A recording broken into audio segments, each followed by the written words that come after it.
is OverDrive with Hayes, Noodles, and the O-Dog on TSN 1050.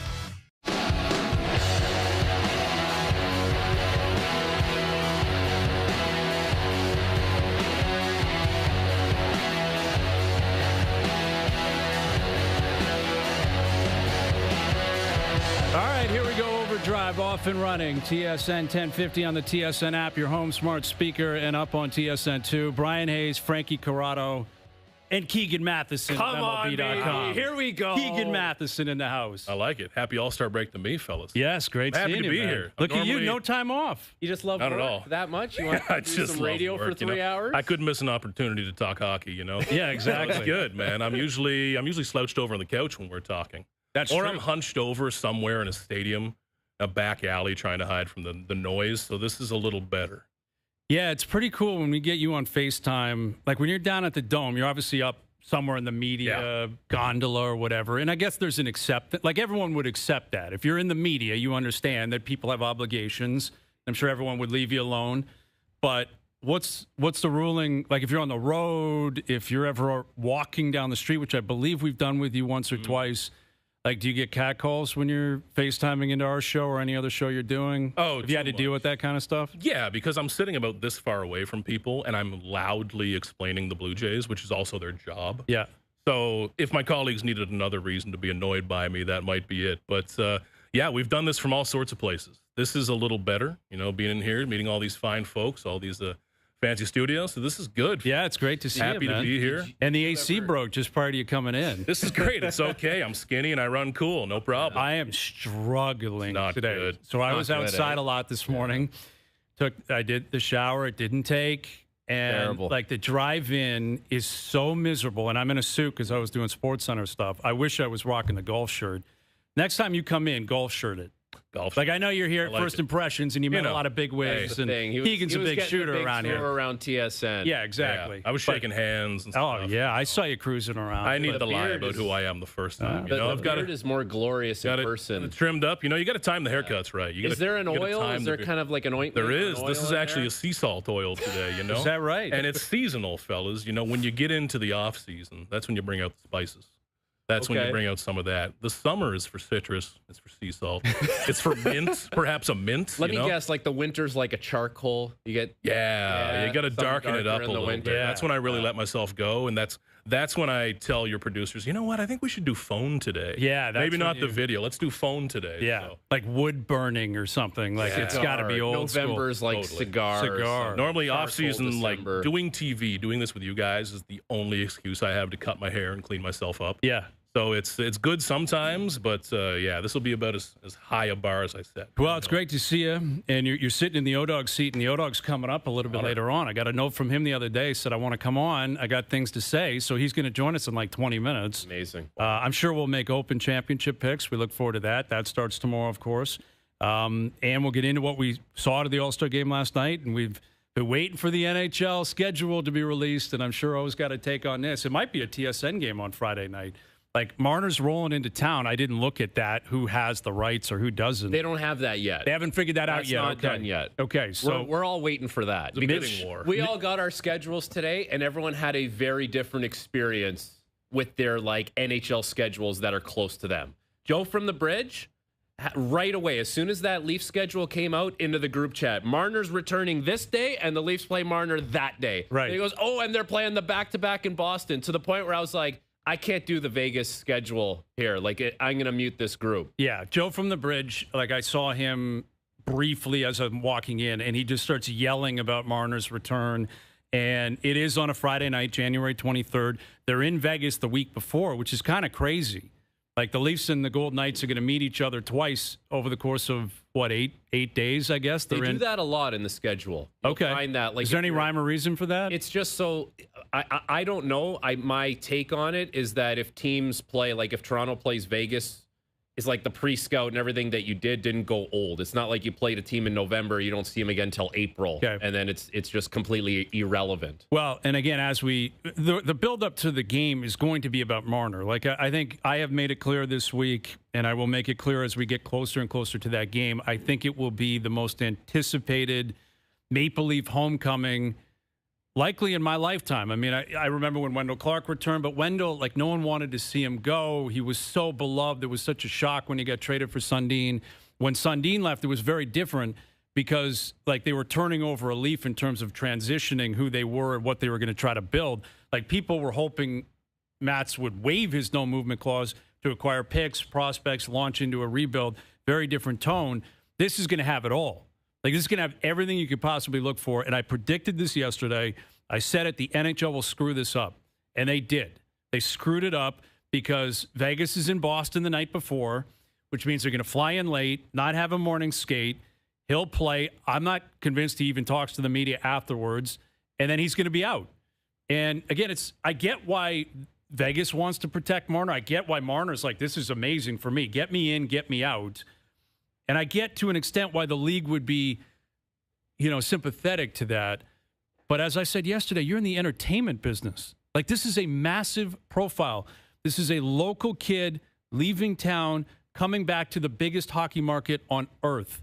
And they're going to fly him in like the Dark Knight, fly him out. This is what needs to happen now. You need to get like a mustache or a goatee, put some glasses on, and you need to be incognito in Boston in a disguise as like TSN 8 the Ocho. Yes. Doing some kind of interview, getting a soundbite from Marner. I like that. They're going to be Nesson, whoever the Vegas people are, they're going to be asking softball questions, and then all of a sudden it's like Ryan Hines. Ryan Hines with a mustache TSN from 8. TSN comes off the top rope asking Leaf questions. Yeah. Gotta bring in it to him. Boston. That's what it's going to be like, though. It'll be, how do you feel about going home? Yeah. And he'll be allowed to dance around it. Right. I think if he had some heart, he should make himself available here if he's not going to be made available as it is. Well, and we're projecting at this point, but I think it's in his best interest. Like, if I were counseling Marner, I'd say, just do it. Talk to the media and don't rush out. Like, I get the world we're in now. The irony is, if he was still a Leaf, they wouldn't make him talk because the Leafs protect these guys more than anybody else. Like, the Leafs would be like, 3 questions and you're out. And they might do it after the game. And probably after the game. After the game, you can talk to him about the game. I'm sure people will throw their questions in, but PR guy is going to be from Keegan to me away. And he's like, guys, one more, and then that's it. It's over. What they probably should do is say, because it's a back-to-back, Mitch is going to talk at the hotel at 11 a.m. Make a decision. You want to be at Leaf skate or you want to come talk to Mitch in the morning? And I think and force guys' hands. Basically, 9 out of 10 guys. Like, you're a reporter. I guess we'll put that to you, Keegan. Like, if you had that option, you go cover the morning skate where the Leafs are there before a big game. Vegas is a really good team. Or Mitch is setting up shop down at the Westin. Where are you going? How many morning skates are there in a season versus how many Mitch Marners are there in a season? Basically. Bingo. Yeah, exactly. I'm going to where Mitch Marner is. Yeah. And it's not going to go away either. I think of this all the time, regardless of the sport. But with Mitch Marner, it's not going to go away if he dodges it this time, or if it's dodged for him. It's not going to go away. It'll just be waiting next season when he comes back. It'll be waiting in the playoffs, and it's going to keep following him. I think it's in his best interest to rip this Band-Aid off. And I know he doesn't want to, evidently, with how he's handled all of this, but it'll keep following him. And the stories and the coverage will not grow kinder, I don't think, as this goes. And it's easy for everyone. These things get overthought. You know how it goes in this. And especially with the access that we get the Leafs players, and you guys know well, it gets overthought. And this can be handled pretty quickly, not painlessly, but with way less pain than there's going to be if you drag it and drag it and drag it. Absolutely. And again, it's not about attacking Mitch Marner. Like, that's not what I'm advocating for. No, because guys like, the guys that are on the beat. It's not going to be that hard. It's never that hard. You know them all. It's Jonas. It's Alter. It's Masters. They just need to ask a certain question, like a bigger picture question. They're not trying to like interrogate your life. Yes. They have a job. And it's professional. It's about hockey. It's going to be fair. Yes, it's going to be about hockey. This is not the old days where like anything goes. It's just not the case anymore. You run the risk of losing access. It's not that scary of a market. Right. It's not New York at peak New York. It is not Boston when Boston's coming for you. It's not that scary of a market. Dude, like when the Yankees are playing bad. Oh. That must be a bloodbath. You need security. There. Right. Like you must have seen some of those over the years. Absolutely. And it gets harsh, it gets personal, and it gets targeted. Right. When in reality, what a lot of people are going to be looking for from Mitch Marner for TV purposes, is a clip, is a video of him saying, I loved my time here. Thanks, Leafs fans, whatever. Yeah. And what writers are going to be looking for is a quote to put in a story. It's not a battle. There's nothing that serious happening here. Yeah, there's a lot of hurt feelings. There's a lot of fan emotion involved in that. Fans are going to have their right to boo him or say nothing or do whatever the hell they want. But from the media standpoint, I think it's been built up as big, scary Toronto media. It ain't that serious. No, it's not. I promise you, it's not that serious. It's not. And you can speak to it because you get out. You know, what happens is when it's your bubble, you just you extrapolate everything like, oh no, there's nowhere else like this. Well, how would you know? You've never been to Philly. You're not from Philly. You're not from Boston, New York, Chicago. And I think, you bring up a good point because if Marner, again, this is all conjecture. Maybe he steps in and goes, I'm going to speak multiple times. I'm going to speak before the game, after the game, and I'm just going to get it all done. And I think that'd be in his best interest because, again, it's not going to be that harsh or that painful. But I think it would be more important probably to speak, like from my perspective, if I could have a choice after the game, after you've seen the reaction, whether it was as harsh as you thought it would be, not as harsh, maybe the Leafs do some incredible ceremony for him or some montage and he can speak to the emotions of that. That's going to be interesting too. Yeah. Everyone gets something. I want to hear him after the game. We know like the two different worlds of welcomes that you get. If you were just a guy, you get like a picture and your name. It's like, welcome back, Timothy Liljegren. Mm-hmm. But if you are someone who is a little more substantial, you get the video. And then how long is the video? Yeah. How emotional is the video? Close up on Austin Matthews' face. Right. Like where does Mitch Marner land on like the just a guy to you were an absolute hero? Because on paper, if you didn't know anything about the saga of Mitch Marner, you would just look at the numbers and how long he played here and say, like, that deserves a hero's welcome. Yeah, but we know too much. We know what happened. We know that you were going to go to Switzerland because you weren't getting your money. And we know that you were talking to people about Vegas now and the playoff record. So it'll be interesting to see how the organization handles it because they are always over the top. It's always first class. Well, how over the top are they going to go for Mitch Marner now? That would be interesting to get a read on that because Shanahan's not here anymore. And, like, Shanahan was connected to him more than anybody else. Yeah. Like, he was the godfather of the core four. It was his image. It was his philosophy. And he was diligent in continuing it. And Shanahan's gone. Like Wicky's been gone for a long time. But he was here, I guess, at the start, or at least when he got drafted. It's a different ownership group. Tannenbaum's even gone. Tannenbaum's, like, not going to be in the same spotlight like he was. So that's really what sticks out in 2025 is like it's the year of change. Like Shanahan, Ujiri, Marner, Bell, Tannenbaum. Like this is a year we're not going to forget. Like you just wrote a book. The 2025 Toronto sports scene is going to be a fascinating one because on top of it, the team that has held the most consistency has been the team that was taking the most heat. That was the Jays. Yeah. Like 6 months ago, they were getting crushed. No one was talking about Shanahan and Masai. They were just over there doing their own thing. It was Shapiro's got to go. Atkins got to go. What is going to happen here? They're going to pay Vladdy. Tickets are too high. And now all of a sudden they break camp or they break out of the All-Star break and they're sitting at the top of the division with a chance, I think, for Ross Atkins to really redeem himself over the next 2 weeks leading up to the trade deadline where if he hits a grand slam, even a triple, and let's say Santander does return, and I know you mentioned on our show a couple of days ago, you're not necessarily bracing for that, but let's say he does return. Let's say Scherzer stays healthy and has an impact. All of a sudden, Scherzer resign, Santander resign. If they acquire a piece or two, they win the division. Those two pieces play a big role in that. The 180 from Ross Atkins on March 15th, 2025 to what it could be on October 15th, staggering. Man, you can't buy that PR. Staggering. It's amazing. And the thing is about Ross Atkins in these last few years, when I look back through all the trades he's made, there's no disaster. When I look back through the contracts that he's handed out, there's no disaster. There's no Baltimore Orioles, Chris Davis, oh my God, we're still paying this guy type stuff. But they've been missing that magic. And I think they've got that this year. The roster's not notably better by any means. Mm-hmm. It's about who they were. We talked about them being a 500 team a lot of times.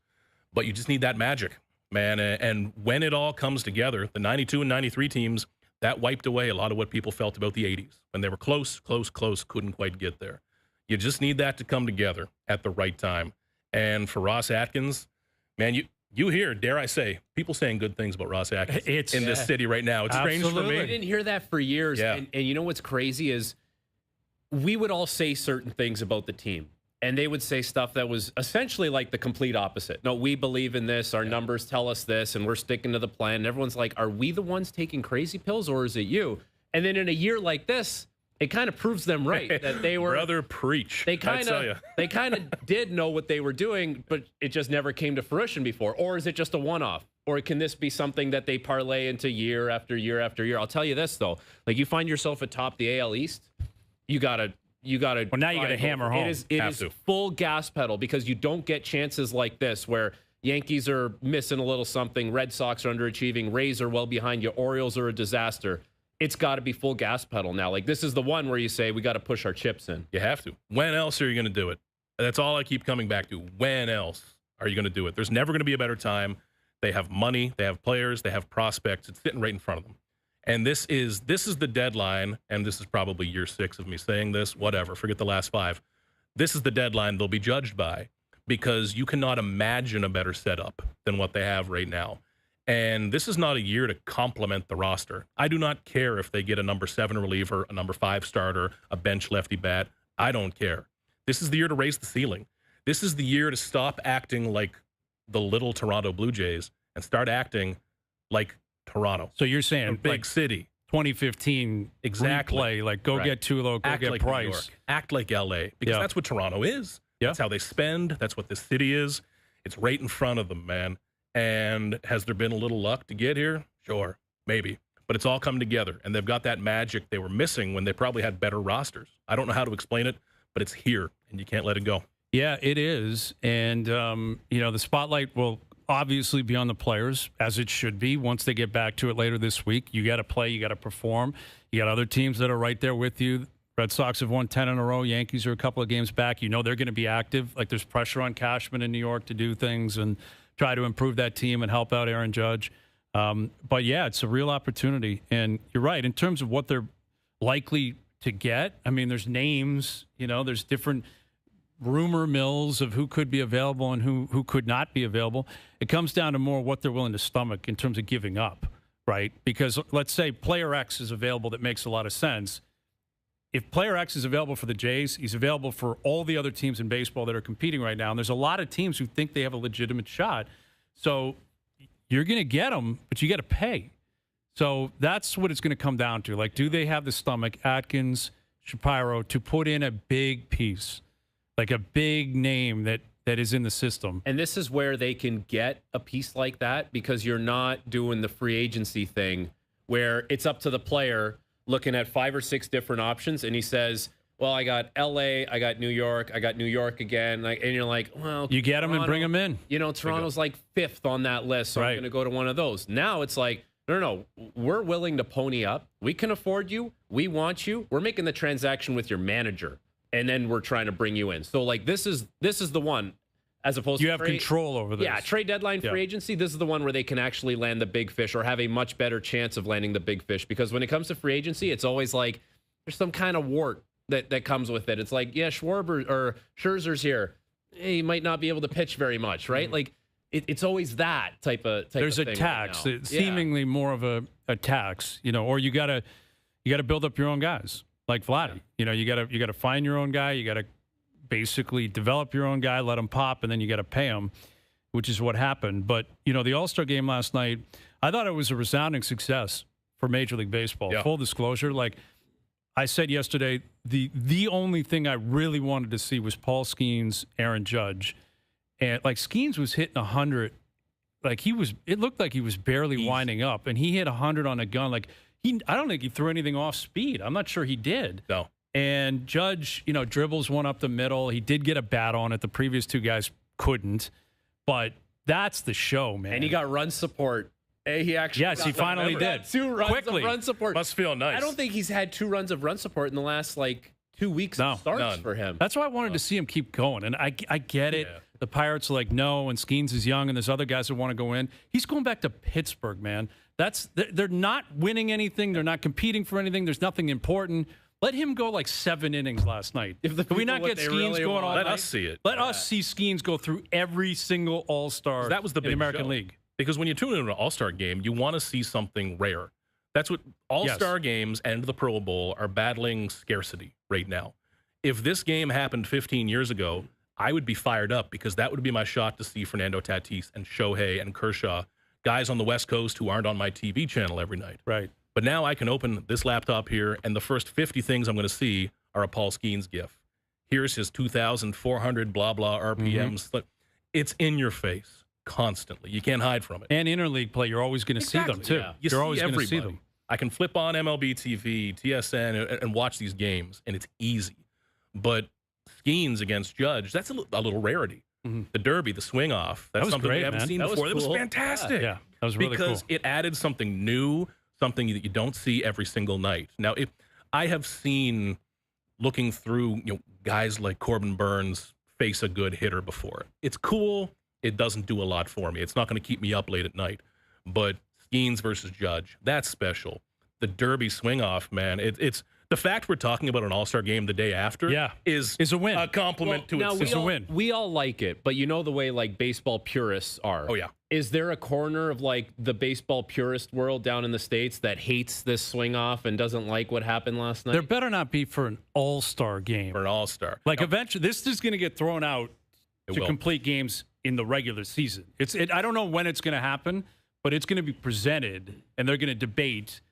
Should we go 9 innings? If it's tied, we do a swing off. That will upset the purists. That will upset the purists. I'm not prepared to get there yet. I think they've made so much change over the last few years. I don't want to see that last night. The advanced runners in the regular season. In exactly. That's fine. And I pitch clock, we love it. Exactly. We're moving in a pretty good pitch direction. clock gets me an extra beer a night, fellas. It's been the best thing that's happened to me in 10 years. It's great. But this will be one that gets brought up and is treated semi-seriously. It won't happen.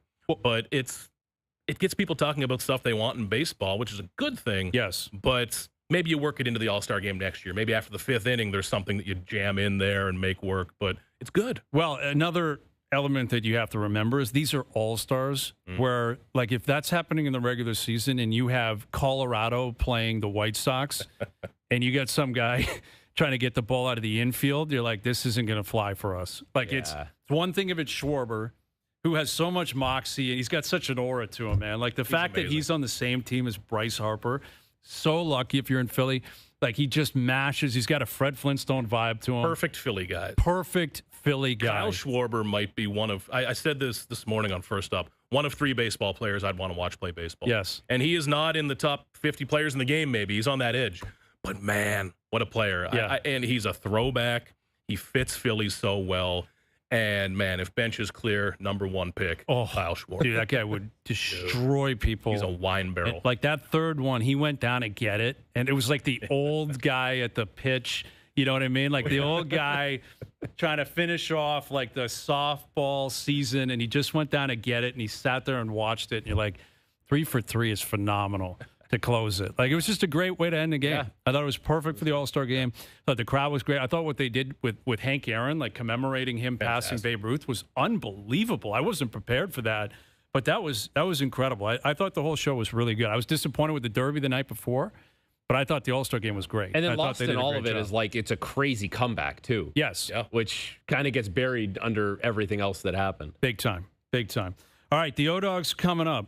He'll give his take on Marner's return. We know when he's coming back. A Friday night in January. Get his take on that. Get his take on certainly the Open Championship. We'll do some picks. He's going to be over the phone, so maybe we keep it to 5 picks, 7 picks, a Canadian each. I don't know. I know where this is going. You got to see where he goes. We're going to have 12, 15 guys. Half the field to be picked probably in the next segment. We'll get his take on what Scotty Scheffler was saying the other day, too, about just trying to find satisfaction in the sport. So the O-Dog's coming up. We got John Gibbons on the show today. Darko Rajokovic coming up as well. The Raptors are they're a juggernaut at Summer League, man. They don't lose. They create turnovers. They look great. The kids have been great. So we'll catch up with Darko, get his take on what's going on down in Vegas. Role play level of a concern coming up. Keegan Matheson in here with Frankie Corrado. I'm Brian Hayes. OverDrive continues. TSN 1050 and on TSN 2.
Back to Overdrive with Hayes, Noodles, and the O-Dog. Everybody get your roll on. I know shorty and she doesn't want no slow song. Had a man. All right, Overdrive continues, powered by FanDuel, bringing you everything from the opening line to the final score. Brian Hayes, Keegan Matheson, Frankie Corrado, the O-Dog, Jeff O'Neill here in a moment. His take on the Open Championship, which will begin tomorrow. Sneak in a few picks. Why not? Be rude not to. Yeah. Be rude not to. Like the little midsummer check-in with the O-Dogs. Yeah, just check out what's going on with him. He's got to be, like, not bored, but tinkering with stuff. Like, I feel like he tinkers around the house, different putters, different things around the yard. Yes. Big tinkering guy. He's a tinker guy. Do we think it's useful tinkering, though? Is he fixing things? Or No, is it idling? No, he's useless Yeah, when it comes to anything like that, but he will find a way to make it look as if he is being useful, which is a masterpiece. Like, that's a veteran move if you can pull it off. Yeah, if you have people believing you're accomplishing things without actually having to do it. That's mostly just your wife. It's let's be honest. If we're going to streamline this, yeah, it's basically one person. Can I ask you something? Yeah. You went to Cabot, right? I was out there, yes, out in Nova Scotia. Nova Scotia, there we Beautiful go. Nova Scotia. The island. You take the ferry across? No, drove straight north. How much did you spend on merch, and how much did you tell your wife you spent on merch? There we go. So that was one of the first questions. A lot. The first answer is a lot. Yeah. Because I like both pro shops are awesome. Like, and they have the two different logos. Like the Lynx is like the ship, and then the Cliffs is the lobster. Right. So they rope, like, again, it'd be rude not to accomplish both. You got to get both. So I hit the one. I went with, like, I had a hoodie, a belt, head cover. Like, I was buying Peter Millar this, Peter Millar that, and then Dormy Workshops, which is a great Canadian out of Halifax, great Canadian company. They had really cool stuff. I'm like, I'll grab some of that.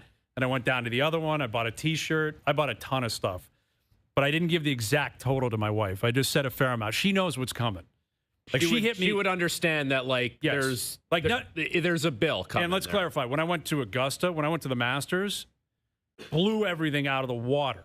So this was a level or two below that, significantly, but still. Did you buy her something? Is that part of the strategy? I bought my kid something, and I got her a bag. There you go. Which was gifted, but she doesn't need to know that. Yeah, hopefully she's not listening. Anyway, here he is for the mid-July check-in, the O-Dog Jeff O'Neill.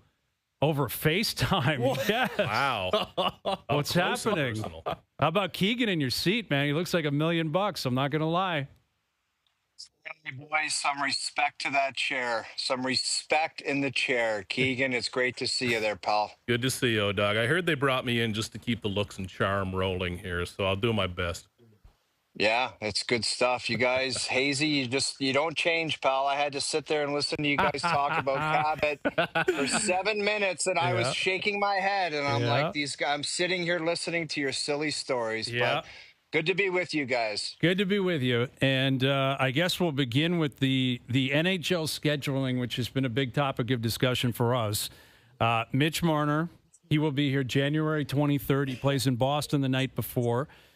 You've been in a position like this. I don't know when you went back to Carolina, if you were playing the night before or what have you, but what would you expect this to look like for Marner when he finally gets back to Toronto? Well, I think it's like, for me, going back to Carolina, it's a really nerve-wracking experience, Brian. Like, you played there for so long, and I know we joked about my attempt at, like, being prepared for, like, acknowledging the crowd, and there was no acknowledgement. Was a bit of a bummer. But like, I honestly, guys, I honestly think I might be the only player that's ever played that didn't get some kind of tribute video on their first game back. It was so bizarre.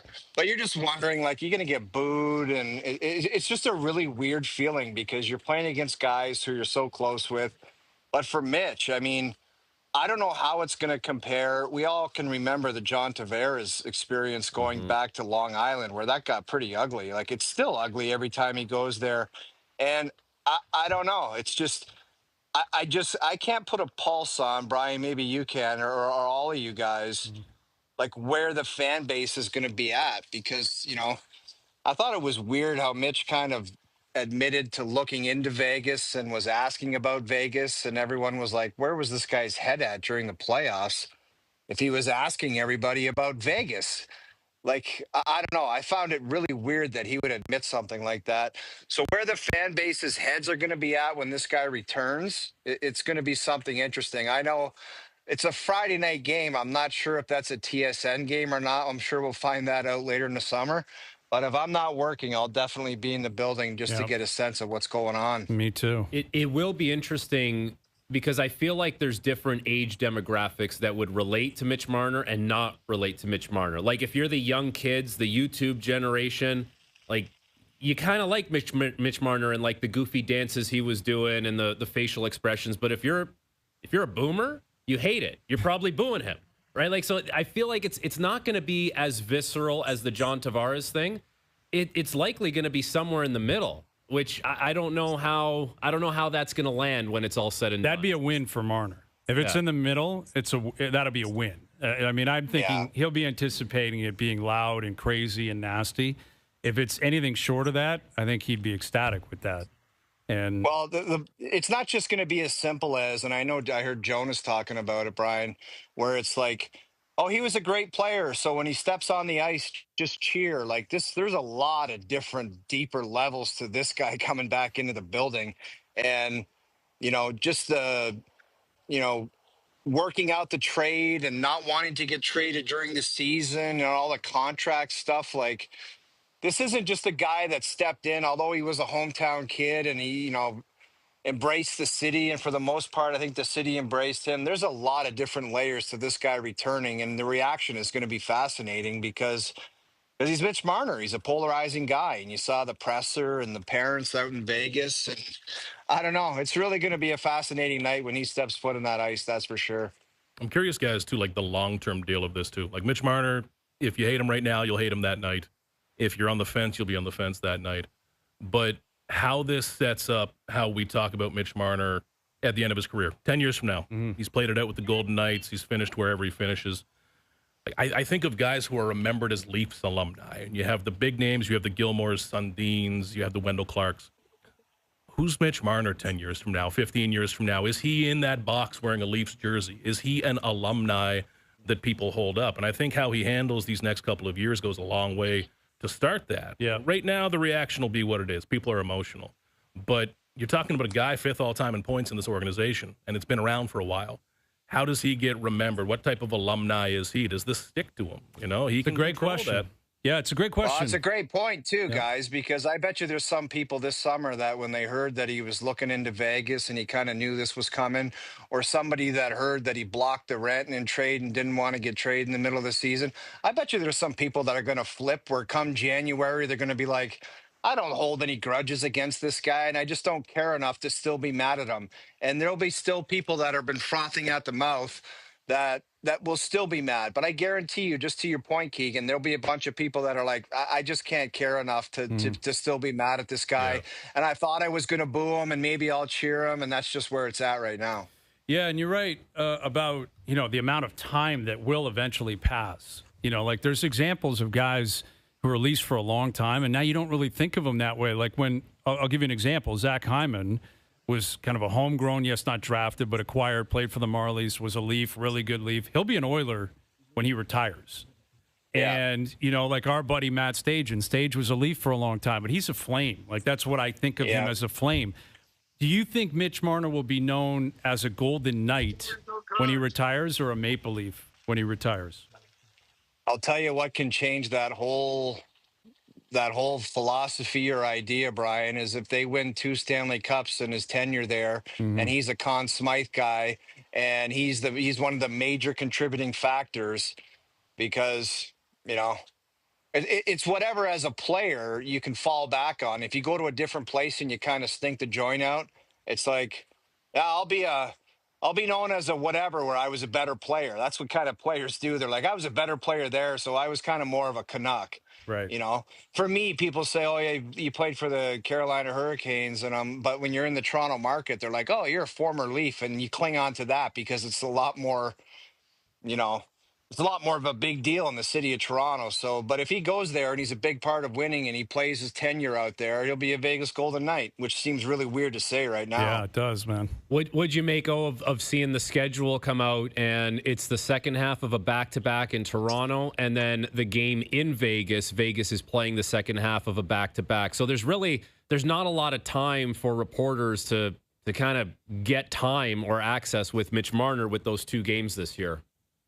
I mean, what do you think you're going to get? I mean, I know the media loves to ask the questions, but you're going to get, I loved my time here. It was a dream of mine. I embraced every minute of it. And it just didn't work out. And now I'm in Vegas and I couldn't be happier being in Vegas. So that's what you're probably going to be missing out on. It's not like he's going to say, I just can't wait to stick it to these guys.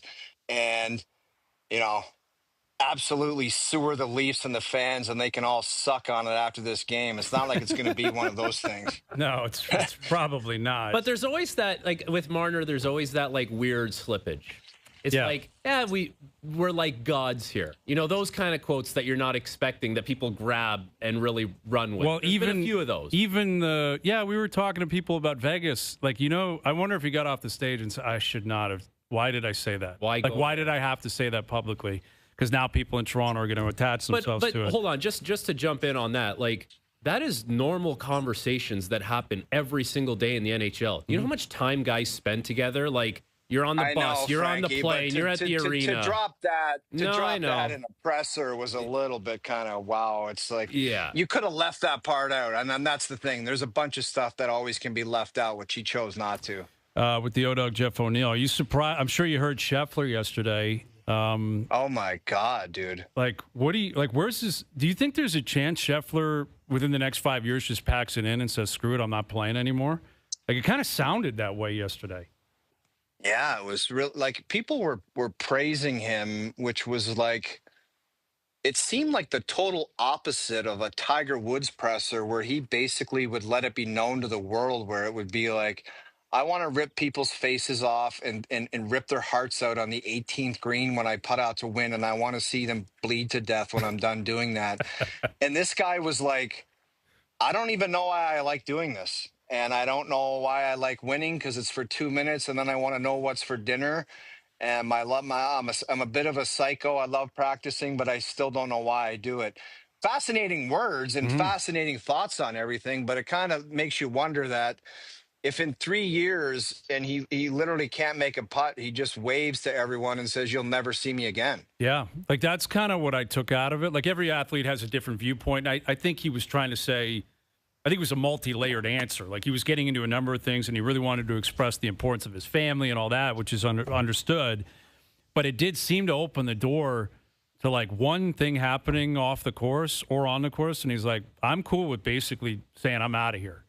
Which is wild considering he's the number one player in the world. You know why you can say that?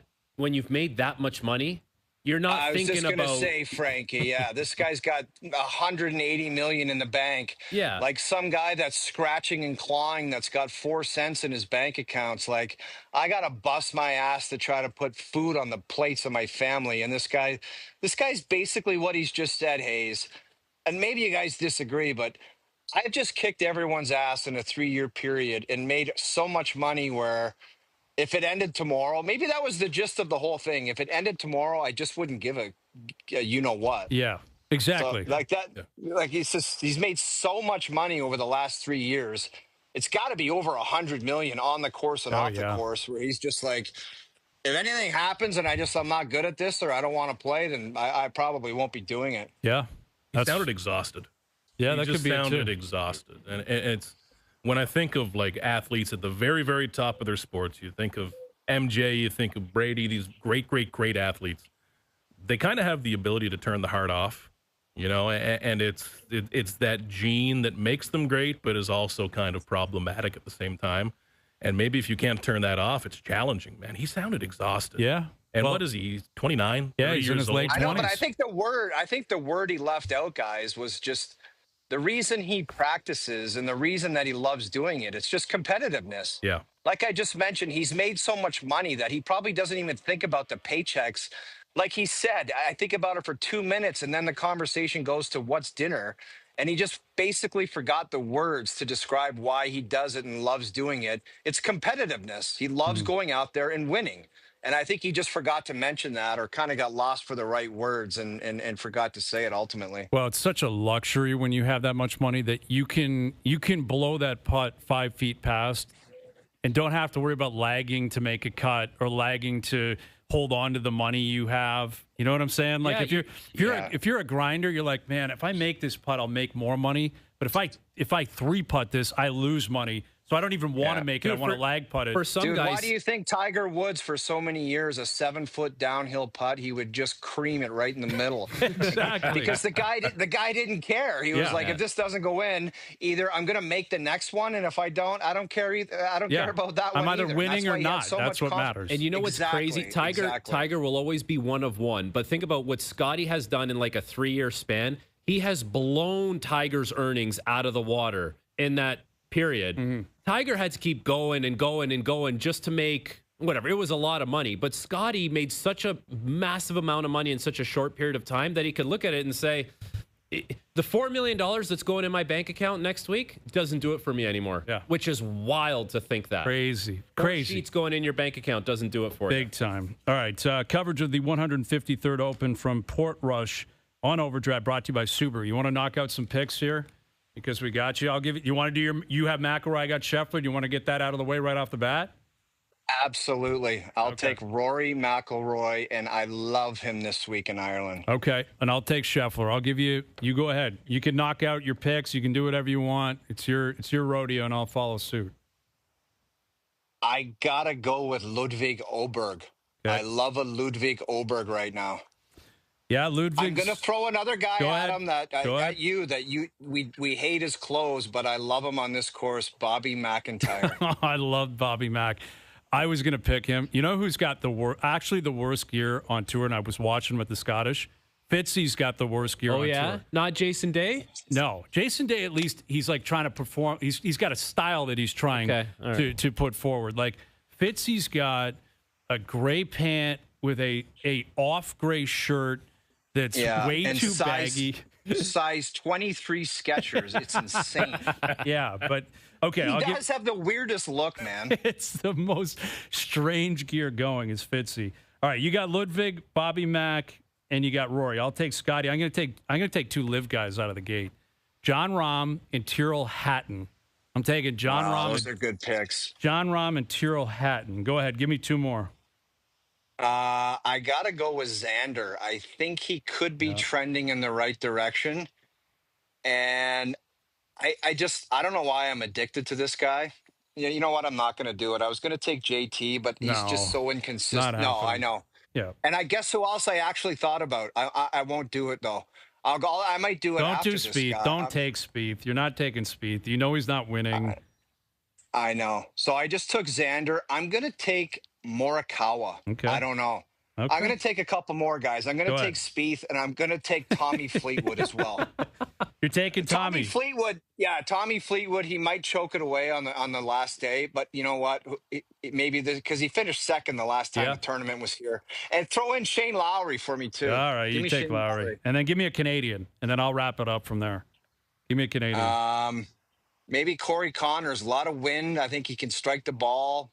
Okay. Good wind player, Corey Connors. Okay, I'll take Fitzy with his great gear. I'll take Fitzy if he's standing there. I'll take Nick Taylor. I'm going to take Patrick Cantlay, who I don't love, but he's going to be in contention.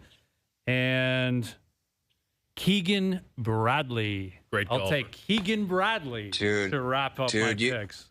You got to give me Keegan because Scotty Vale will be texting me. You got to give me Keegan. All right, take Keegan. You can take one of my guys. Give me Keegan and take one other guy. You take Keegan. Let's clip this. Yeah, let's clip this. This is good for me. This is good stuff. Right? Keep arguing over it. Okay. You take Keegan, Keegan Matheson, Keegan Bradley. Who am I missing here? I'll take Bryson. I'll take Bryson. And if I have another pick, I'll take my boy Taylor Pendrith. There you go. Lock it in. All right. I think we've covered everything. Everyone's made their picks. Go ahead. I want to give you a date, Hazy, on the way out here. August 10th about.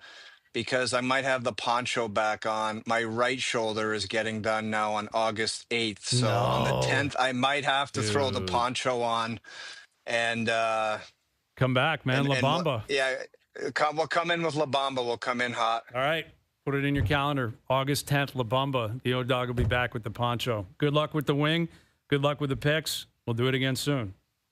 All right, buddy. See you guys. There he is. Yeah, bud. The O-Dog, Jeff O'Neill. Coverage of the 153rd Open from Royal Portrush on OverDrive, brought to you by Subaru. Head to your local Subaru dealer for lease rates from 1.99% for 24 months on select models. See dealer for details. John Gibbons, forward for your book.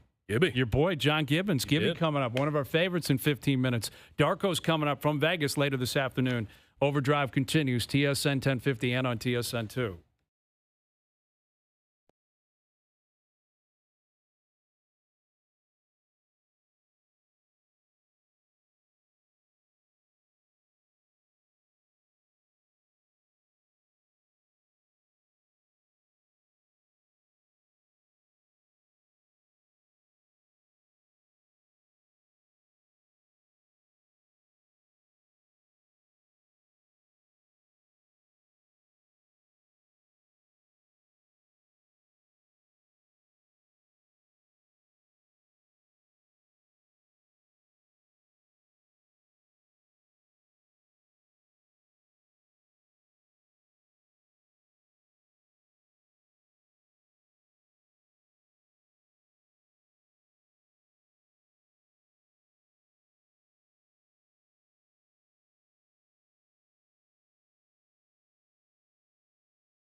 Now, back to OverDrive with Hayes, Noodles, and the O-Dog.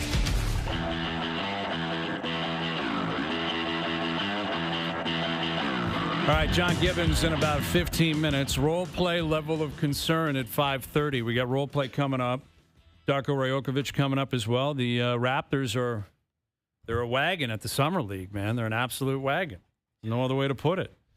So we'll catch up with Darko and get his take on what he's seen out of some of the young guys. And, you know, life without Masai. I saw that there were pictures circulating last night that Keith Pelly's down there. He's in Vegas? He's in Vegas. Yeah, I guess he was there last night. I believe it was last night. Now, what was interesting, suit guy in Vegas, which I think if you're president and CEO of a major corporation, is it mandatory suit? Like if you're going to be out in public representing the company? Or could Keith not get, you know, hey, throw on a golf shirt, it's Vegas. Yeah, relax a little bit. You could, but I kind of like that. If that guy's not going to be suit guy all the time, who is going to be suit guy all the time? Right. Yeah, I guess it's kind of perma suit guy. Yeah. If you reach that level of status. I always am, I can't believe the older people, my grandfather's generation, they just wear long pants and button-up shirts every day, no matter what. Oh yeah. 35 degrees. That's just what they do. That's what happens. Crazy. That's how you operate. I want coaches back in suits. I want that NBA sideline suit. I agree, man. I don't like a little athleisure. It's way too much. Like I get it in COVID, the bubble, and then they're all like, none of us are going back, and they all collectively just agree they're never going back. I want NFL coaches in suits again. Big time. Give me that serious. Big time, man. I totally agree with that. Suits. It's just it feels more professional. It's the big time, and you're in the NBA. You're wearing a quarter zip. Like these hockey, the relaxed dress code now for hockey. Yeah, don't do it. Guys are going to wear suits to games. You should. What was the wording on that? Adhering to modern dress standards? Or was that how it was something phrased? Ridiculous? I'm sure Gary Bettman was like, "Pardon? What is it? Fine, just give it to him." Go ahead. Hour 2 coming up. OverDrive continues. TSN 1050 and on TSN 2.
Stunning shores, mighty lakes, and elements that can never be tamed. This is golf the way it was meant to be played. This is The Open on TSN. The drama, the chaos, the aggression that Toronto brings us every year.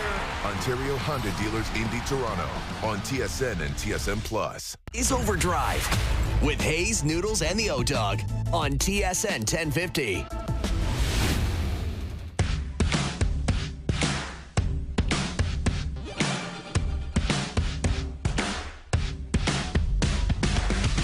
Hour 2 OverDrive continues, powered by FanDuel, bringing you everything from the opening line to the final score. Brian Hayes, Frankie Corrado. We've got Keegan Matheson in here.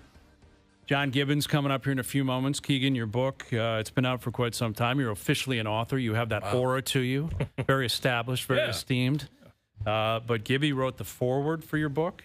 He did. Very substantial, right? I'll tell you what, fellas, but a week after the book came out, I asked my mother, how have you liked the book? And she said, Gibby's foreword is great, which was a really tough moment for me. Yeah. But, man, Gibby, he nailed the foreword. I'll tell you what. At first, I think he told me just to write it myself, make him sound smart. Yep. But I convinced him eventually. The man is a storyteller, and he is one of a kind, one of one, John Gibbons. He's so funny, man. Like, we've had him on, and now he's working. He's back in the game, obviously working with the Mets. But, like, there was that break in between, his time. He was doing the podcast. He was letting he was doing a podcast, man. And he'd come on here and just start slinging it about everything. We just basically just talk about his life more than anything else. Yeah. Because Gibby's the best. Like, he start getting into stuff. Like, what'd you think of that last night? I didn't see that. I'm like, okay, well, we'll move on to something else. What are you going to do? It was always great, though, talking about, like, the glory days, 2015. He had a lot of good stuff to say on that. Like, how could you not? The city came alive for those two runs, and I'm curious to see now that the Jays are in the position that they're in, like, is it going to be a repeat of that downtown? Like, I don't live down there anymore. I don't have a pulse on it. You would know better, like, you're around it, but does it feel like it's getting that way yet, or not quite? Not quite No. there. Now, granted, I stay in my home, but it's not quite there, right? Because it had been so long last time, and we've seen it even in recent postseason runs for the Blue Jays, even in the wild card round. There's still a sense of, like, okay, prove it. Prove that you're going to do something here. Prove that you are going to win a single postseason game since 2016, which they have not done. Mm-hmm. So if they get out of the wild card, if they get to a DS, then it's legitimate. Then I think that starts back up. But I remember that was the year I moved to Toronto, and I thought, oh, my God, it's like this all the time. This is incredible. And it hasn't been there since then.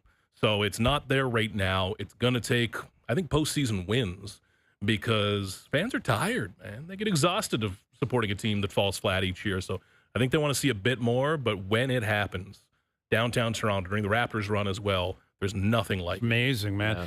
And I will say this, Toronto loves a trade deadline and generally takes their P's and Q's from the trade deadline. And in 15, famously, they were 50 and 51. It was not buzzing downtown in early July 2015. People were not like, hey, I know where this is going.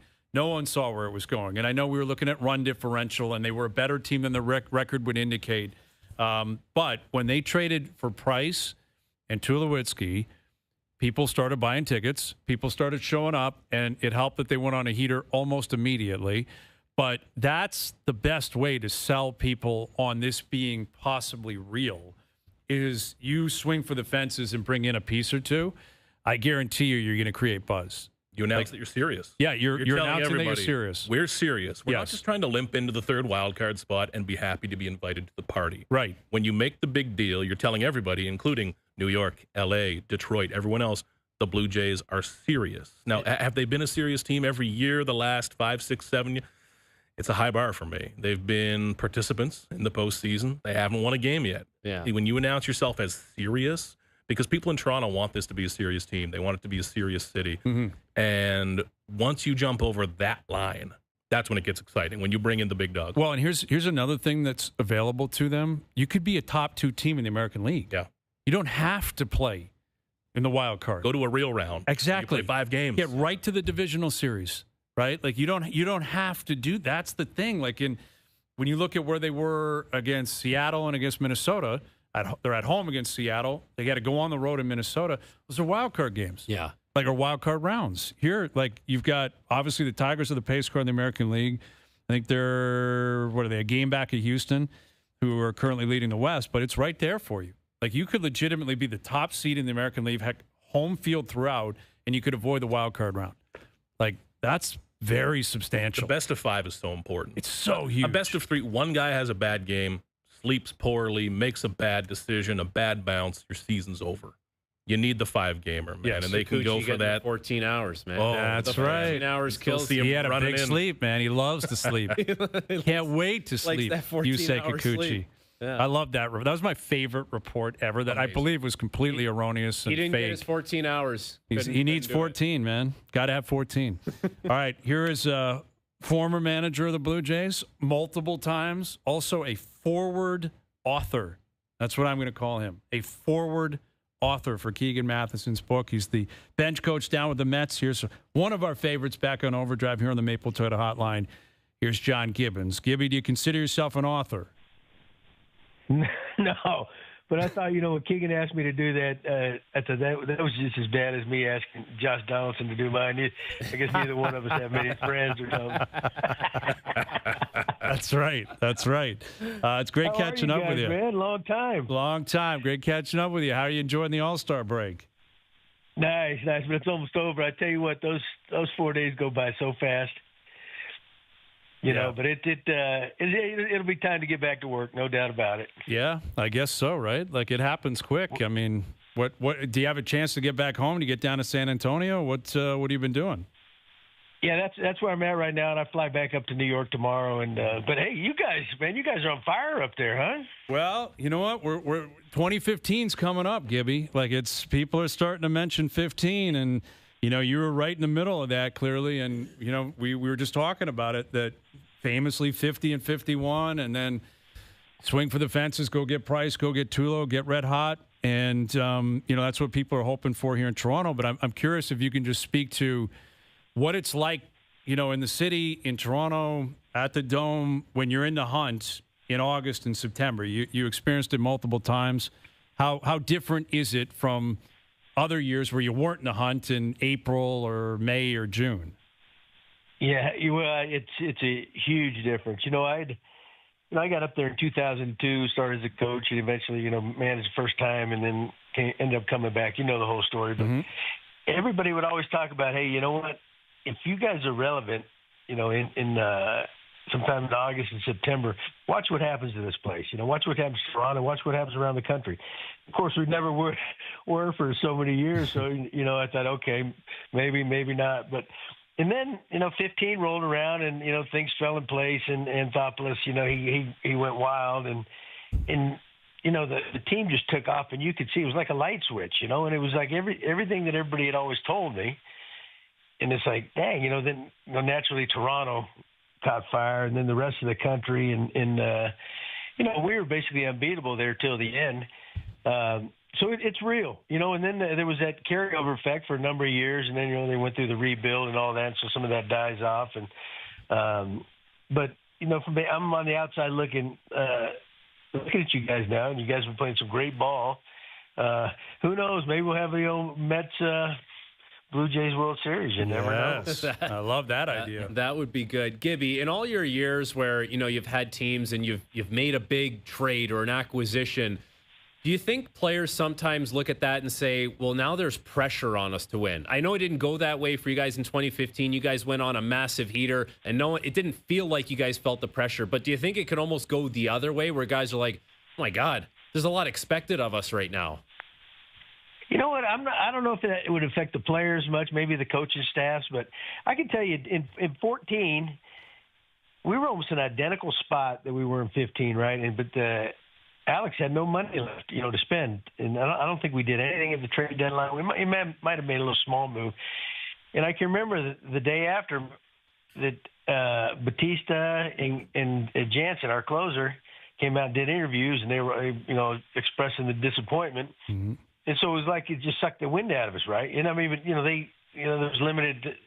Alex had no money. That's just the way that he was being treated up there at that time. And so what he did in 15, he kept some money in his back pocket there and ended up making almost identical position as the year before. But he had enough money, he could go get David Price, his prorated salary the rest of the year, and then Tulowitzki and Jose Reyes was pretty much a wash, and a couple other small, moves. But if he hadn't saved any money or kept any for that particular reason, nothing would happen. So it's crucial, I think. This is where the GMs make their name. When they go, your team needs something. It may not even be a lot, but just a little something sends a big message to those guys in the room. Because when it doesn't happen, it affects them just the opposite. And I can remember in 14 we didn't do anything. We just disappeared quickly after that. So, but as far as the pressure on them, I don't know. I think it's more of excitement for the players there. Naturally, there's always pressure on the manager. Get the most out of these guys. We gave you what you wanted, but I'm not so sure the players always feel that. But the fans love it too, and it just lifts your whole fan base up. Gibby, back in those 15 and 16 years. Now there are stadiums in Major League Baseball where players and coaches get in their car and drive home, and they don't have to interact with anyone. Downtown Toronto's a little different, as you know. You're around the people who in prior years may have been yelling other things at you. What was it like for you in those years when it turned around? Because you're a guy who would walk to the stadium. You've got to live your life around the city. What was that turn like for you? What do you remember about that? Can I tell you, they were my first go round, and when things weren't good, maybe they rightfully so hollering things at me, negative things at me. And but it was like I went from villain to hero. And I still can't understand it to this day. But it was the fan base was starved there for so long, and especially after you win back-to-back championships, and then there's that I don't know how many 20-something years, whatever it was. That's a long time rooting for a team and not getting to the postseason. And so when it happened, God, this is it's like wow. Here we are. We're back, boys, and you could feel it. And like I said, the country caught fire, and it lasted like that at least 2 or 3 years, and then some things changed. And I would expect, I like to be in a distance, away now. I'm not sure how the feeling is up there, but I know after the last couple of years when they struggled, there was some skepticism and things like that. But I expect the optimism is returned, I would hope, anyway. Yeah, people are feeling pretty good. I mean, and they've earned that. You know it as a player, as a manager, Gibby. Like, you play the games, and generally speaking, the fans, the media, if you win, people are happy. If you lose, people aren't happy. Like, it's not really an overly complicated system. Pretty simple. No, it's the way it should be. People pay a lot of money to go watch your team, and so if you're going to demand that, take that from them, they expect something in return. And it looks like every night you guys can run out, it seems like a good starting pitcher, Mm-hmm. I mean, you had that little rut there a while when Scherzer was down. But that's going to give you a shot every night. And it looks like you just got a bunch of gamers now to go with some of your star players. And that's my impression from afar. And it's a group of dirtbag type players that the fans can, especially in a hockey-obsessed country, they love those kind of guys, and I think that seems to be the perfect kind of players you have. Gibby, let me ask you about my favorite record of yours, the career ejections Blue Jays record. That's kind of like Cal Ripken's consecutive games record up here, man. I don't think it's ever going to be touched. Cito had 27, and he managed more games, so you're running away with it. I don't know if you saw John Schneider's ejection in Sacramento there the other day, Gibby. He got run out through center field in that minor league park after a long altercation, a bit of a rugby scrum. Yeah, he was getting pushed, man. He was pushing back, too. He was fighting for position. He was. There was some nose tackles. So, Gibby, I want to hear your review of that ejection. What goes into a good ejection? What are you trying to check off when you're out there and you know I'm out of this game? What are you trying to get out there? Well, to be honest with you, people always ask, "Will you do that to fire up your team?" That was never my deal. My deal was I was just angry at something. Maybe we were playing lousy baseball, and I got tired of watching it. But one thing I do know, you got to fight for your guys. If you expect them to fight for you, you got to do that. And I'm not sure what happened out there. Was it just a short foul pole that and he thought it was fair. Yeah, not enough camera angles, I think. Yeah, and that set up in Miami Park. That's the way it goes. And it got that. I mean, that one got pretty heated right there. I thought, dang, Johnny, man, it's like WWE, man. They were bumping each other a little bit, But you need to do that as a manager sometimes, and if as long as you're doing it for all the right reasons, it's not phony. But John, John's got some fire in that belly. He's got that big belly like I got, so there's a lot of fire in that thing. And whatever he's doing, all that staff is doing up there, it's working. I tell you that. Absolutely, with John Gibbons. So you were a catcher when you were a player, and I'm curious, what you're making of the big dumper, Cal Raleigh. I think that's the best nickname in sports right now. So the big good. dumper, so phenomenal. But he's sitting on 38 home runs. He's on pace for 64, which would set an American League record. How much pride do you take in that, Gibby, as a former catcher yourself? And are you in awe of this? And do you believe he can get to the finish line considering the position he plays? Gosh, I hope so. It is great to see a catcher, and it's pretty remarkable that he got so many home runs by the All-Star break and.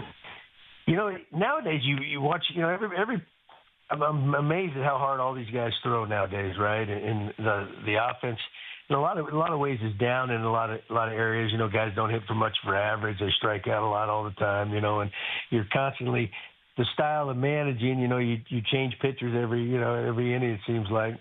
It's really pretty remarkable that he's doing it now. The way these guys throw and the different pitchers he's facing, and it's not necessarily an easy ballpark out there in Seattle to hit either, size wise. And the toll the catching position is taking on his body. It's pretty amazing. It's going to be like a dream year for him. And the fact that he won the home run hitting contest the other night I think it was perfect. So. Yeah, it's I grew up. My favorite guy was Johnny Bench, and Johnny was always I think 45 maybe was his most that he ever hit in a year. So he should blow past that if he stays healthy. But it's remarkable it's happened to a catcher. But most teams they don't ride their catchers either. Like they do out there in Seattle. Maybe it's because he's playing so well, but I think Raleigh, he's always played a lot of games, but he's a big, strong country boy. That's for sure, and I'm rooting for him. Gibby, we always talk about the NHL All-Star Game and how people don't really want to watch it, and the NBA All-Star Game is pretty much a mess. Last night, I think it's been a resounding success from everyone that we've spoken to or heard from. What'd you think of last night's All-Star Game and everything that it entailed, whether it was, Kershaw or Skeens or the tribute or the hit off at the end of the game? Like, did you like it? Did you think that the MLB got it all right? Well, I'll tell you what, it's funny. I saw when Alonso hit his home run, one of our guys. Mm-hmm. After that, I fell asleep, missed the rest of it. And I woke up and I saw they won on a home run hitting contest. I said, I didn't even know they had that. It's funny now. Most of the All-Star games, like you said, are brutal. They're just kind of like a love fest and all the hugging going on and everything. It's not like they used to be in all the sports, but. I think probably baseball probably has the best one. I understand in hockey, man, as much as those guys beat on each other, you can't get too carried away in an exhibition type game there. But I've seen enough baseball now in my lifetime where I don't necessarily lock into the All-Star games anymore. Especially if I can't be there. Yeah, I hear you there, man. With John Gibbons, and one thing that stood out to me was Paul Skeens, doing what he did last night and what he's been doing in Pittsburgh. And, there was a time when, it was amazing Kershaw was there. And obviously we know he's hit 300 strikeouts and Verlander's still kicking around and Scherzer's still kicking around. But that kind of horse-type pitcher, man, it felt like they were kind of moving out of the game a little bit, Gibby. And you look at Skeens, he looks like he could pitch 250 innings in a season and not lose sleep. And he hits 100 on the gun with ease. I don't know if you've seen him up close and personally, but if you have, what's that aura like? What's the kind of vibe of Paul Skeens like if you see him up close and personal? Well, I tell you what, he's a big, strong dude, and early on, that was kind of the way the philosophy of the game now. They had to kick gloves on him, and he'd throw his 5 innings, and he wouldn't, right after he got drafted in his first couple of years there, it's like, what are they doing, and you could just tell when he'd be taken out of a game, that he'd be a little frosted and all that kind of thing, he's they all get hurt nowadays. Let's hope he doesn't. There's very few that don't. But when you have a weapon like that, man, let him go. He's a generational player and dominating guy. The fact that he's so big and strong, he's 100 pitches. It should not be anything to him. Mm-hmm. What I guess the sad part is he's in Pittsburgh there, and they got some really good pitching, but they just don't address the offense. So, they just don't want to spend the money or whatever it is. Because you look at his record, he loses 1-0, things like that, and low scoring games. But he's probably, if anybody could pick a pitcher to have any of the 30 teams out there, he'd probably be. I'm sure he'd be the number one on the list. Him and the kid from Detroit, Scuba behind him. So they're pretty good, those big guys like that. But you know what? You can see the game. I hope it goes back to letting these guys stay out in the game more. More innings, more innings, number of pitches thrown, all those kind of things, because it's good for the game. And the commissioner's throwing around some hints that the next couple of years they may try to. A pitcher has to throw a minimum of 6 innings to one of those kind of things. Keegan could probably say a little better idea than that. For me, but. Yeah, you know what? The game's about starting pitching, not all these bullpen guys, and he's definitely the head of the class. Absolutely. With John Gibbons. You guys probably haven't heard me ramble in a while, have you? No, we like it, man. This is great. This is great, man. We miss this kind of stuff. I know it's what you miss too, Gibby. I know you missed the 2 daily media sessions and all of the enlightening questions. I know you do. Oh, no. Never kept quiet on my opinions. Well, you mentioned spending money. That's not an issue with your current team down there with the Mets. What have you learned about Juan Soto that maybe you didn't know prior to him showing up in New York or with the Mets? Well, I tell you what, he's a special guy. He's very quiet, keeps to himself. I kind of anticipated, he'd be a little more outgoing. Having a guy that's thrived in New York, a guy that really liked the limelight. I don't necessarily see that. But I tell you, anytime he steps in the batter's box, you feel like something good's going to happen. And, he got off to a slow start with us.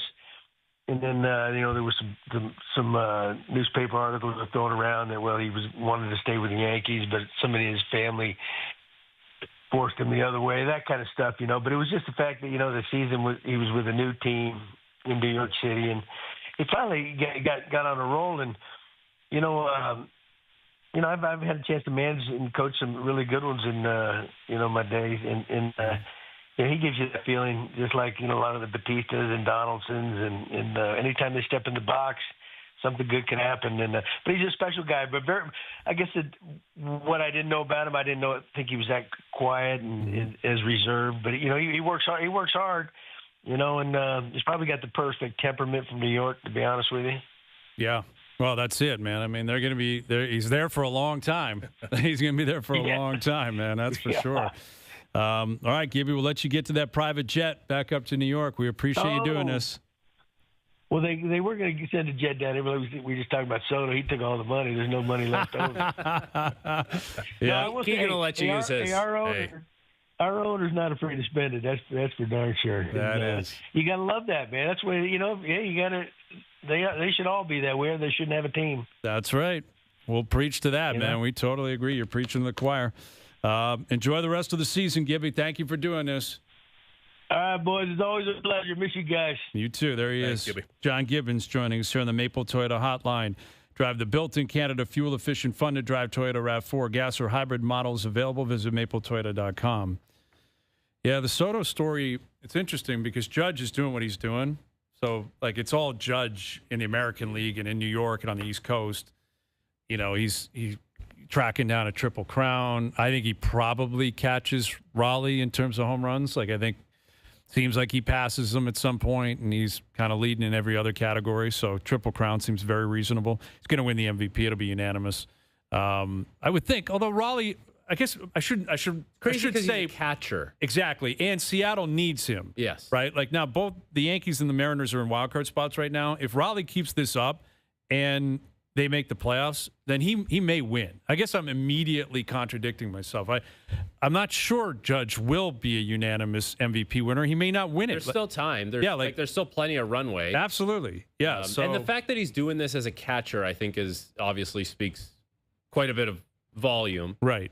Do you think FanDuel would have like a market on where Skeens is going to sign once he's done with the Pirates? Like, could you already start betting on that? It's basically, what, 3 options? I mean, you can bet on the weather. Yeah, you can. Yeah, you can probably bet on that. And will they trade him before it gets to that point where he just walks for nothing? Oh, yeah. We're like, what, he's got 3-4 years of ARB before he gets there? Yeah. They got him team control for another 4 or 5 years. And they're not going to, very unlikely, are they going to give him the mega deal. Right. It's going to happen somewhere else.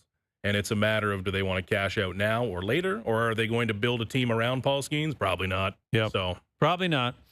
But yeah, it's going to be an interesting race down the stretch. You know, where Soto comes into play in the National League, where the Mets are at, you know, in a pretty good division there. The Phillies are going to be a good team. Soto's hot too. Man. Yeah, he's been red hot recently. And I covered that Yankees Guardians ALCS last year. And if the Yankees had gone on to win the World Series, I think that Soto at-bat, that extra innings home run, that 10-pitch at-bat, would be remembered as one of the best at-bats in MLB history. Yep. It blew me away. I'll remember that for the rest of my life. He was stepping out of the box. He had that grin. He was loving it. And he knew that he had this reliever on a string. So few players can do that. Vladdy at his very best can do it. Soto can control an at-bat. Judge can do it. But, man, to watch him stepping in and out of the box, nodding and grinning. Yeah. If I'm that pitcher, I'm faking an injury. Right. I'm out of there. If the guy is nodding and grinning at me, but Soto at his best, man, is a show. It's brilliant. It wasn't warm, too. They're, like, grinding it out in the weather and the elements. And, yeah, and I guess according to FanDuel, Judge is minus 600 to win the AL MVP. Okay. Which is, again, when I said it, I'm like, I think Judge wins it, and I think if he ends up, I think that what that is taking into account is predicting what will happen the rest of the way. I think an expectation, Raleigh kind of falls back a little bit. Yeah. But if he touches 62, 63 home runs, I think he's got to win it. Like, I think it's mandatory. If you set a new home run record, if you do that, you have to win the MVP. And furthermore, if your team is hanging on and possibly going to get in because of your heroics, like, that would suggest if Judge is minus 600, like, is Raleigh, are you getting plus money on that on FanDuel? Raleigh's plus 360. Okay, you're getting plus money on Raleigh. This is when we really get to the definition of that V word in the middle of MVP. Valuable, man. valuable, Is it best? Is it most valuable? And every year we seem to have the conversation of, it's going to be the New York guy. Because, well, writers from every market vote on it. It's not just New Yorkers. Right. And this could be one where after you have someone like Aaron Judge with a reign of dominance, or anybody in any sport, Patrick Mahomes in the NFL, it reaches a point where people start looking for reasons not to give it to him again, probably. Yeah, they set the bar too high for themselves. Exactly. And if Cal Raleigh is doing this as a catcher, like you mentioned, Frankie, that's some positional scarcity. Like, we don't see catchers do this ever, man. At all. Piazza level So stuff, there's going to be a couple factors working just beyond their numbers. Big time. Big time. Yeah, and you're getting, like, quality plus money. You know, I'm trying to think who would be third in the American League right now. Like, who? Bobby Witt would be getting up there, I guess, at this point. You'd be looking at Skubal pretty high on some MVP ballots as well. He's having a hell of a year. Yeah. Anyway. All right. We'll come back with role play level of concern. We got Darko Rajokovic coming up as well. Darko's been down in Vegas for a while. We'll get his take on what's going on down there. And the Raptors have been really good in the Summer League, so we'll catch up with him. Our best bet still to come as well. OverDrive continues. TSN 1050 and on TSN 2.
Back to Overdrive with Hayes, Noodles, and the O-Dog.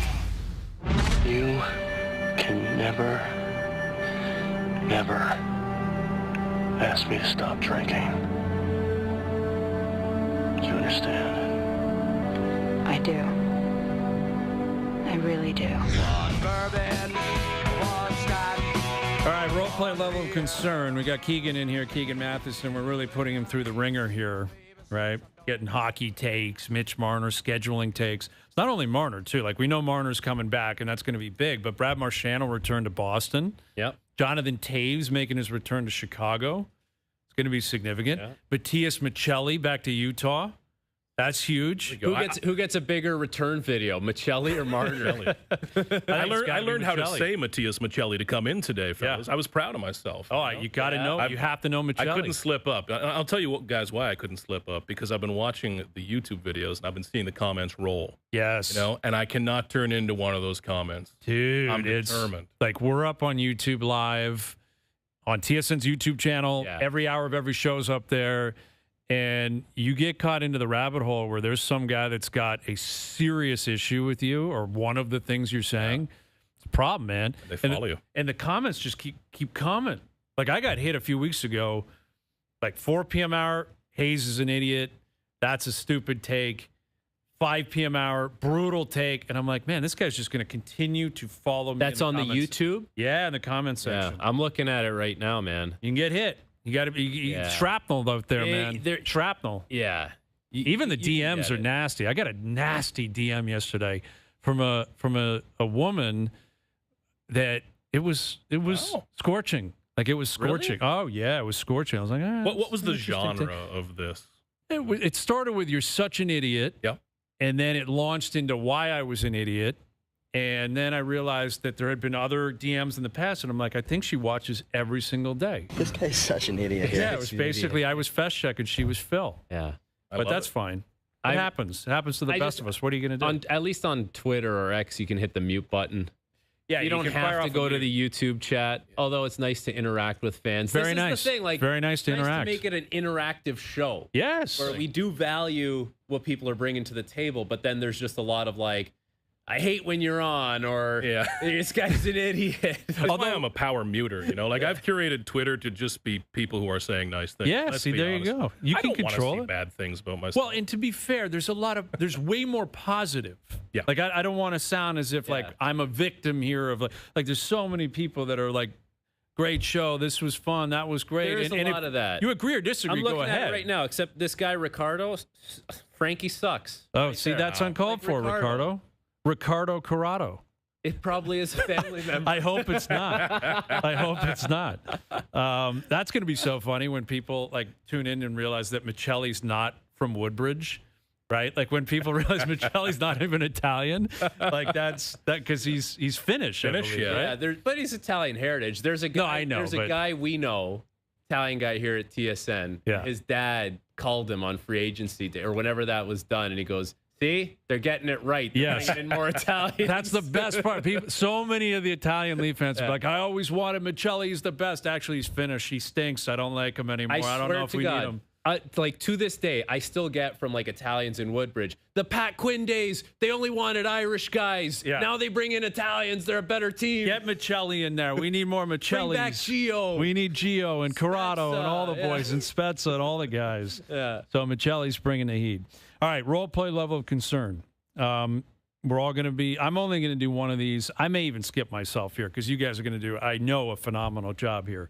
But you feeling okay? Yeah, no, I'm feeling all right. I just feel like I want to be kind of manning the ship here, so to speak. All right. So you're going to be applied a person and a scenario, and then it's level of concern. Pine on the patio is no concern based on the scenario. Nick Cage leaving Las Vegas, nuclear levels of concern. All right, Keegan, we'll start with you because you're a first-timer. You're playing the role of Vladdy Jr. I am right? Vladdy. You are Vladimir Guerrero Jr. As of this second, you are Vladdy. Fantastic. What is your level of concern? Team success will not shelter you from criticism if you don't start mashing. 6-pack. Six-pack? There's some real concern there. Okay. Six-pack of a real beer, too, one that'll knock you down. Nothing light here. Okay, like a Nova Scotia craft beer or something like that? Is that what Yeah, you're like a nice suggesting? Alexander Keith. Okay. Like the beer that tricked me into thinking I was an IPA drinker. Yes. I know with how I look, I should be explaining IPAs to people. That ain't me. Right. I moved to this city, and I said, well, Keith's is an IPA. I should order that at the bar. And then, That's it, man. Keiths are everywhere. You go out there, you go to school out there, it's just kegs of Keiths. What else do you Can't need? order anything else. That's all you can get. What else do you need? That's a six-pack concern for me because it's time with this contract, man. And this is the exact moment. If Vladdy was in the middle of this season and the Jays were about 500, yeah, you'd have some concern around it, but there's probably other reasons. Right now, you're seeing Vladdy not holding this team back, but he's not helping them forward right now. He's playing okay baseball, and he is not an okay baseball player. And the spotlight is only going to grow brighter. Out of this break, Giants, Yankees, Tigers, trade deadline, boom. It's got to happen right now. And Vladdy has been a Yankee killer in his career.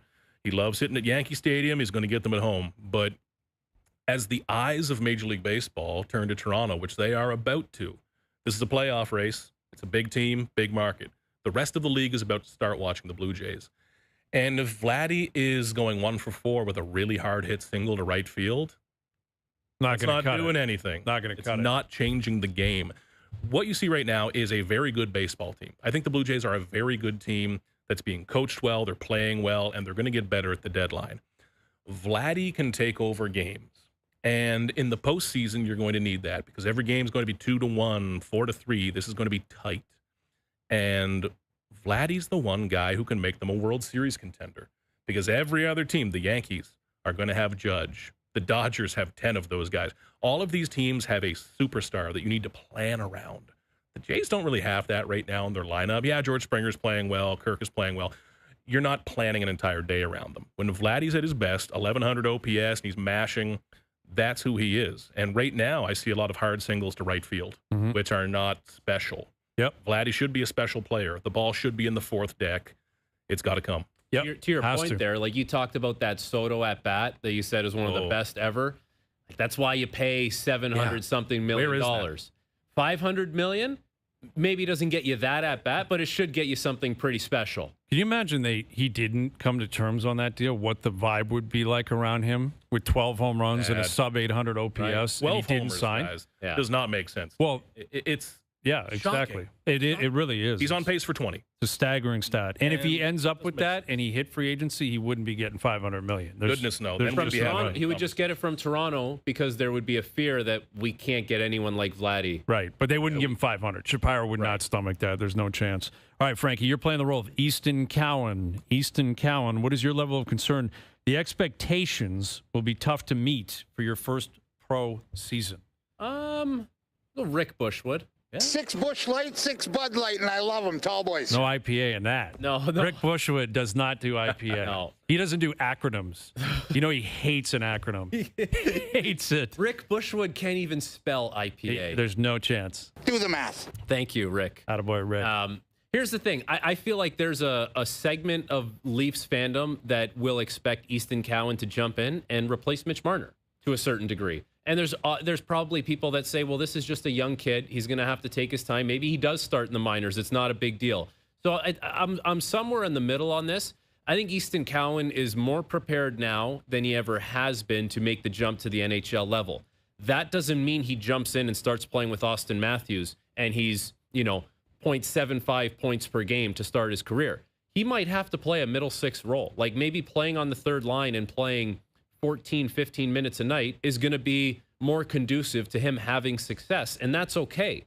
He doesn't have to do it right away. I've never seen a young player been done wrong by taking a little too long to get there and just cooking a little more. But you can get him there too early, and it can backfire on you. So I'm okay with being patient with Easton Cowan, but the thing that he has going for him is even if it's not, like, super productive, there's a B game to this kid. Like, he works. He's got energy. The feet are always moving. So that's why I look at it and I'm like, okay, he can play on the third line. And worst case scenario, he's like an Energizer bunny up and down the ice. And then as he gets more confident, he can produce more.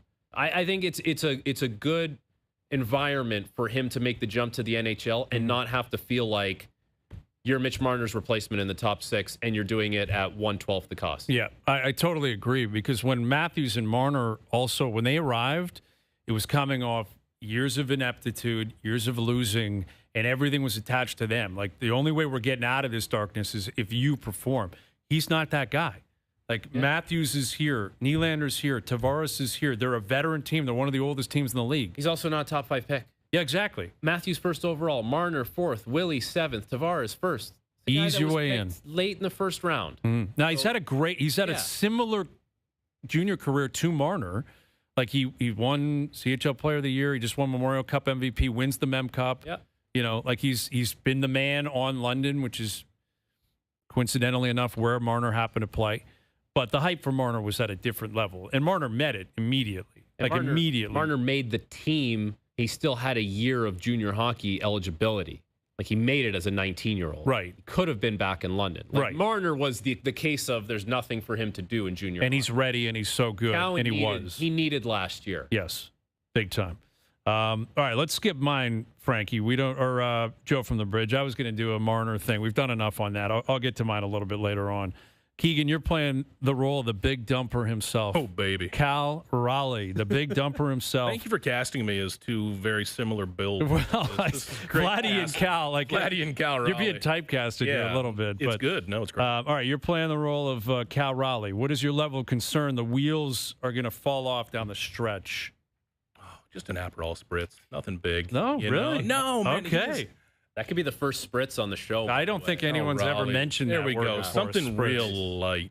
Okay, something I like that. light on the patio, because when I look at Cal Raleigh, and I mean certainly how he is built, he's a guy who's held up pretty well throughout his career. And yeah, being a catcher and certainly catching down the stretch in, importantly, guys, what's going to be a pretty tight run for the Mariners. So they're going to make him play.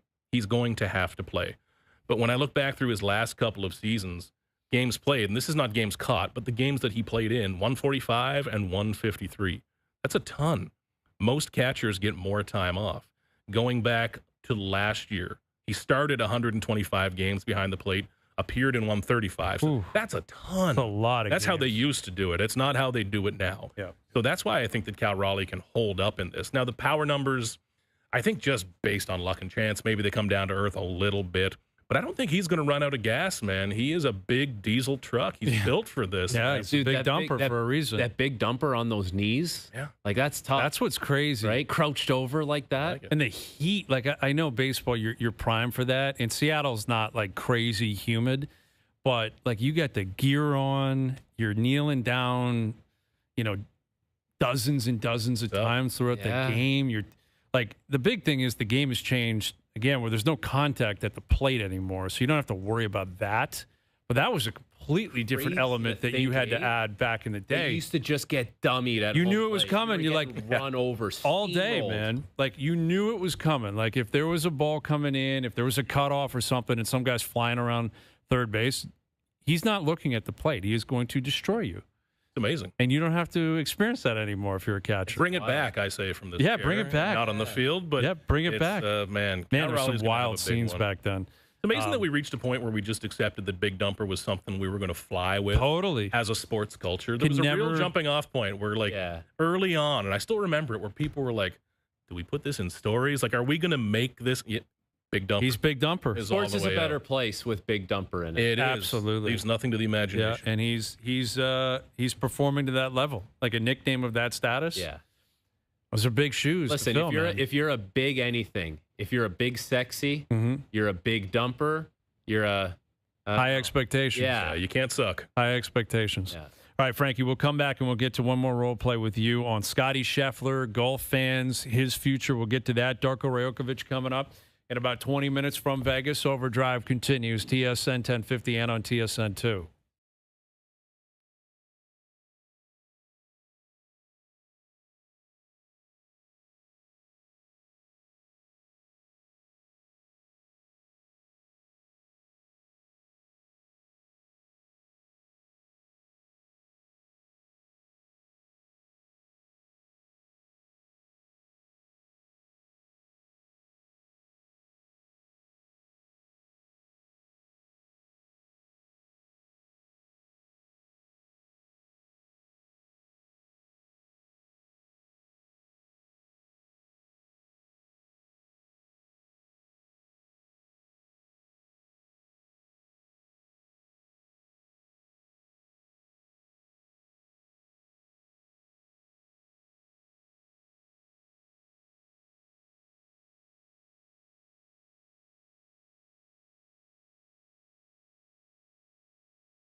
All right, Darko Rajokovic coming up in about 15 minutes. Best Bets powered by FanDuel coming up later this afternoon. We were playing some role play level of concern. We've got the Open Championship tomorrow, starting tomorrow, Royal Portrush. Scotty Scheffler had a very deep press conference yesterday, very existential. So we'll continue with role play. Frankie, you're playing the role of golf fans. What is your level of concern? Scotty Scheffler is going to leave golf before his prime comes to an end. He's going to pull the chute at some point? Give me a little Stevie Caldwell. A couple of whiskeys and 5 or 6 beers. Casual. Very casual. Let's hear Stevie again. What's Stevie at? A couple of whiskeys and 5 or 6 beers. Man. That's a night out in Glasgow. That's a Tuesday afternoon in Glasgow. You know what that is? That's happy hour into dinner and then home. Yeah. That's all that is. Yeah. That's Aberdeen on a Wednesday night. Yeah. I think every pro athlete to different degrees have this like existential thing where you're in the moment, you get this tunnel vision, and all you do is the same thing over and over again. It becomes so repetitive. The days of the week have no feeling.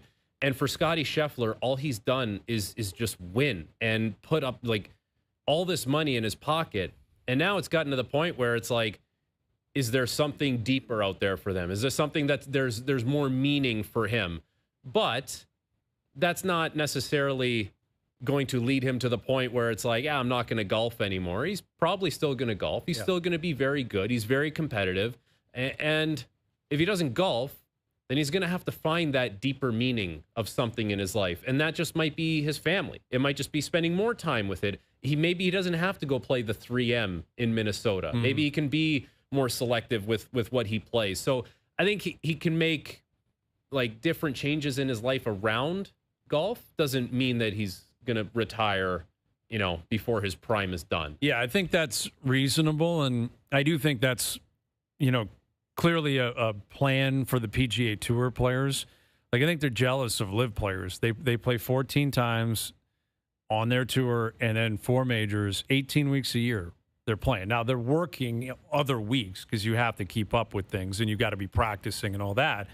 But I think that's coming at some point for Scheffler. I think it's going to happen way more for McIlroy moving forward, where they're, basically elevated events. They'll play the players, they'll play the majors, show up at the Ryder Cup, President's Cup. We talked about Tiger earlier.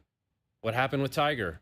All of a sudden, he didn't come to the Canadian Open. Yeah. He didn't do the second-tier tournaments. No. It was, are you paying me $2 million to show up? And is it we didn't have the elevated events back then, but we know that's what it's going to be. Yeah. And it's the majors. He's going to show up at the biggest events. And again, if you're an American, and you're a highly rated American, you play the Ryder Cup and the President's Cup every single year. Yeah. Like the Europeans get a year off, right? The international team gets a year off. The Americans don't. Yeah. Scheffler was in Montreal. He'll be in New York in September. Like, he's going to be playing every September these major events on top of what else he's doing. So I do think it's likely that at some point he scales back a little bit. But, ride it while you can, because he's on a wave right now. Like, he's red hot. He's the best player in the world. I wouldn't be running from that. Final hour coming up. We'll get to our best bets powered by FanDuel, looking ahead to the Open Championship. Darko Rajokovic coming up. Raptors head coach from Vegas. OverDrive continues. TSN 1050 and on TSN 2.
This is OverDrive with Hayes, Noodles, and the O-Dog on TSN 1050.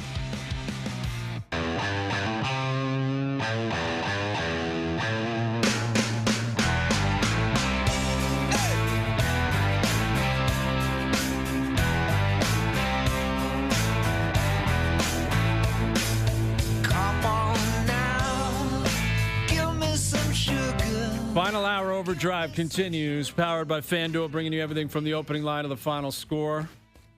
Just had Jennifer Hedger pop in. Like, that's a big deal, man. Hedge is as big as it gets around here at TSN. And I love Hedge. Like, I consider like her a friend of mine, not just a colleague. Like, I love Hedge. So when she came in here, though, I knew she had no interest in coming over to say hi to me. Keegan Matheson's in here. And when Keegan's around, everyone's like, I got to come see Keegan. I got to meet Keegan. I got to say hi. Although Hedge is down at the ballpark a lot. When they're in the playoffs. I think you'll see me and Hedge coming up here as long as the Blue Jays keep things interesting. Beautiful. But, I'm just enjoying my one day of being the shiny new thing. Yeah. You know? Next time I'm going to walk in here, someone will spit on me. And no one will care. The next time you come, it's like, all right, cool, good to see you. Like, well done. We were talking about like the YouTube chat and the DMs and the tweets. When I first started like filling in on OverDrive, I would get texts from buddies, guys coming out of the woodwork I haven't heard from in years, like, hey, whatever. I haven't gotten a single text the entire show. Nothing. No one cares Nobody anymore. cares. But for Nobody Keegan, cares. people care about Keegan. One more day in the sun, fellas. You know what's amazing? Like, one thing I get a lot, which I don't know why the impression would be that I'm a short guy. But when I meet people that are like fans of the show, they're almost invariably, they're like, man, you're so much taller than I thought you'd be. I thought that the first time I met you. Everyone has me pegged as like a 5'5" loudmouth. Dude, you are way taller than I thought you would be. There we go. Like, Keegan, what are you, 6'3"? About, yeah. Like, I had you pegged as 5'5". Now that we have it on the air for everyone. Now that we've got that on the air. I thought you were this big. Oh, yeah, because everyone only sees me from here. Right? Yeah, exactly. And thank God I'm not 5, because I'm a bigger dude. I need the distribution. That's what I'm saying. I need this big, this wide, and I'm like, that's Keegan. The beard looks phenomenal, but you're He's 6'3", dude. And he always talks about it, how he's running hot, and there's a sweat happening. We are. But didn't realize it was like, this guy's the Diesel. Yeah. He's Keegan Diesel. The big Diesel. There we go. Yeah. That's you, man. I like it. No, it's great to have you in here. And we were talking about another mutual friend of ours in online dating and stuff. I just saw someone sent me this. Someone tagged me in something on Instagram. There's some guy, and this guy, he needs to sue somebody. Like, this guy needs to sue somebody. The guy we're talking about? No, not the guy we're talking about. Another guy that has gone viral because his Tinder stats are out, that he's swiped right over 2 million times, and he's gone on one date. Come on. And somehow this has now gone viral. Like, his profile's out there, and I'm thinking, what the hell did this guy do why is that out there? Why is that public? But if you're in that position and you're swiping right that many times and you can't you land one date, you're batting 1 for 2 million. Who was this person, too? Who is he? That's what I want to know. Now I'm really intrigued. And with who this was guy. the one? I kind of feel bad for him. Even better question. Point. No, me too, but that's what I'm saying. 2 million. That's terrible. Like, that percentage is almost impossible. That's tough. To bat 1 for 2 million, and this guy's his stats are online now. Like swipes per day, per hour. I think outrageous swiping. You can do better than 1 for 2 million if you catfish. Yes, even you can accidentally catfish someone and do better than 1 for 2 million. His profile must be the worst profile. But the thing is, I've seen the guy's pic. Seemed like a decent-looking, wholesome guy. Or is he one of those guys that like matches with people but can never turn the match into the date? Or possibly, or is he swinging at pitches he shouldn't be swinging at? Like his swipes are like, dude, just get serious, man. You know what I'm saying? Like, you're swiping. But there's not 2 million people that you could swipe that would be in that category. I hear you. I can't explain it. Put the ball in play. Put the ball in play. Hit your singles. See what happens. Yeah, Every exactly. once in a while, hit a double. Make contact. Yeah, do your thing, man. Do your thing. You'll hit your home run. But, disappointing for that guy. I'm disappointed that those statistics are out there. Disappointed in that. I'm disappointed in our friend who got catfished. Yeah, he's claiming catfishing, which is I'm not sure I'm believing that. Yeah. And I often wonder, like, would you because, like, again, the online dating thing, I've literally never done it. I've said this on this show many times. I met my wife on New Year's Eve. That's another thing. If you go 1 for $2 million, how about trying to go meet people? How about shut the account down and, I don't know, go to a bar and start talking to people? This guy can't even send a message. He's going to go talk to someone in person. Give it a shot. Like, what are you going to go? What's worth 1 for $3 million at the bar? You might as well give it a shot. But I think online dating, it exploded like the day after I met my wife, because we've been together for a long time. But like the idea of the catfishing, I would guess there's a lack of self-awareness that on the other side, they're looking at you being like, dude, who do you think you're kidding? Right. Like you gave it off like you're 6'3" and you're chiseled, and you like. I don't think guys would know if the girl was like, dude, you don't fit your profile. Like there'd be no self-awareness, none on the guy's side of it. No, I'm exactly who I said I was going to be. Yeah, I nailed my profile. Who are you? Yeah, exactly. Yeah, the pictures aren't misleading. They're just terrible. Yeah, exactly. Really bad. It's your fault. From 2016. We're living in 2025 now. That's your problem, not mine. Yeah. Like I would guess guys have no self-awareness. That a lot of ladies are like, can you believe this guy pretending with that profile? No chance. We have another mutual friend who's not the tallest guy, but I guess someone he knows uses a picture of them together in his dating profile to illustrate that he is much taller. Oh, that's greasy. And he's the prop. Being a prop, that's uncalled for. That's you lose a friendship over that. 100%. That's a phone call and like, this is over, dude. Big time. You can't do that. All right, the Raptors are a wagon at the Summer League. Like they are a Summer League wagon right now. They've created 87 turnovers in the 3 games they've played. Jacoby Walter's been really good. Colin Murray-Boyles has played the last couple of games. He's starting to put up numbers. They're shooting the lights out. And their head coach, the Raptors head coach, obviously he's, in Summer League, you kind of get to put your feet up a little bit and watch, but you're also, I'm sure, very proud of what you're seeing, and you certainly have ambitions of your team playing well down there. And I guess I'm speaking for him, but let's go right to the guy himself. Here he is, the head coach of the Raptors from Vegas, the Summer League. Here's Darko Rajokovic. How you doing, Darko? Doing great, guys. Thank you for having me on the show. Thank you very much. Do you enjoy Vegas? Like, is this a work trip? Do you have a little bit of fun? What's it like down there?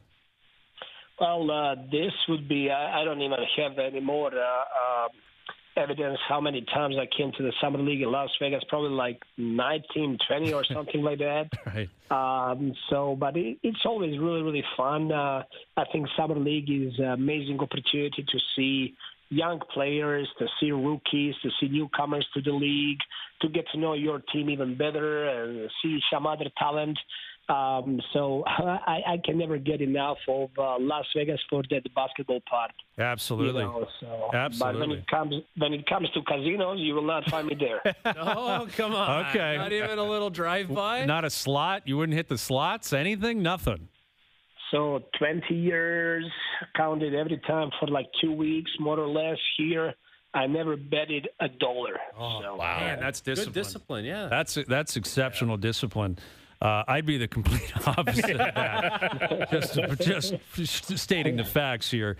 But in terms of the interactions you have, like obviously you're down there and, this is a really, especially for a young team like yours, you guys are up and coming and there's a lot of youth and there's really important players who are playing for you.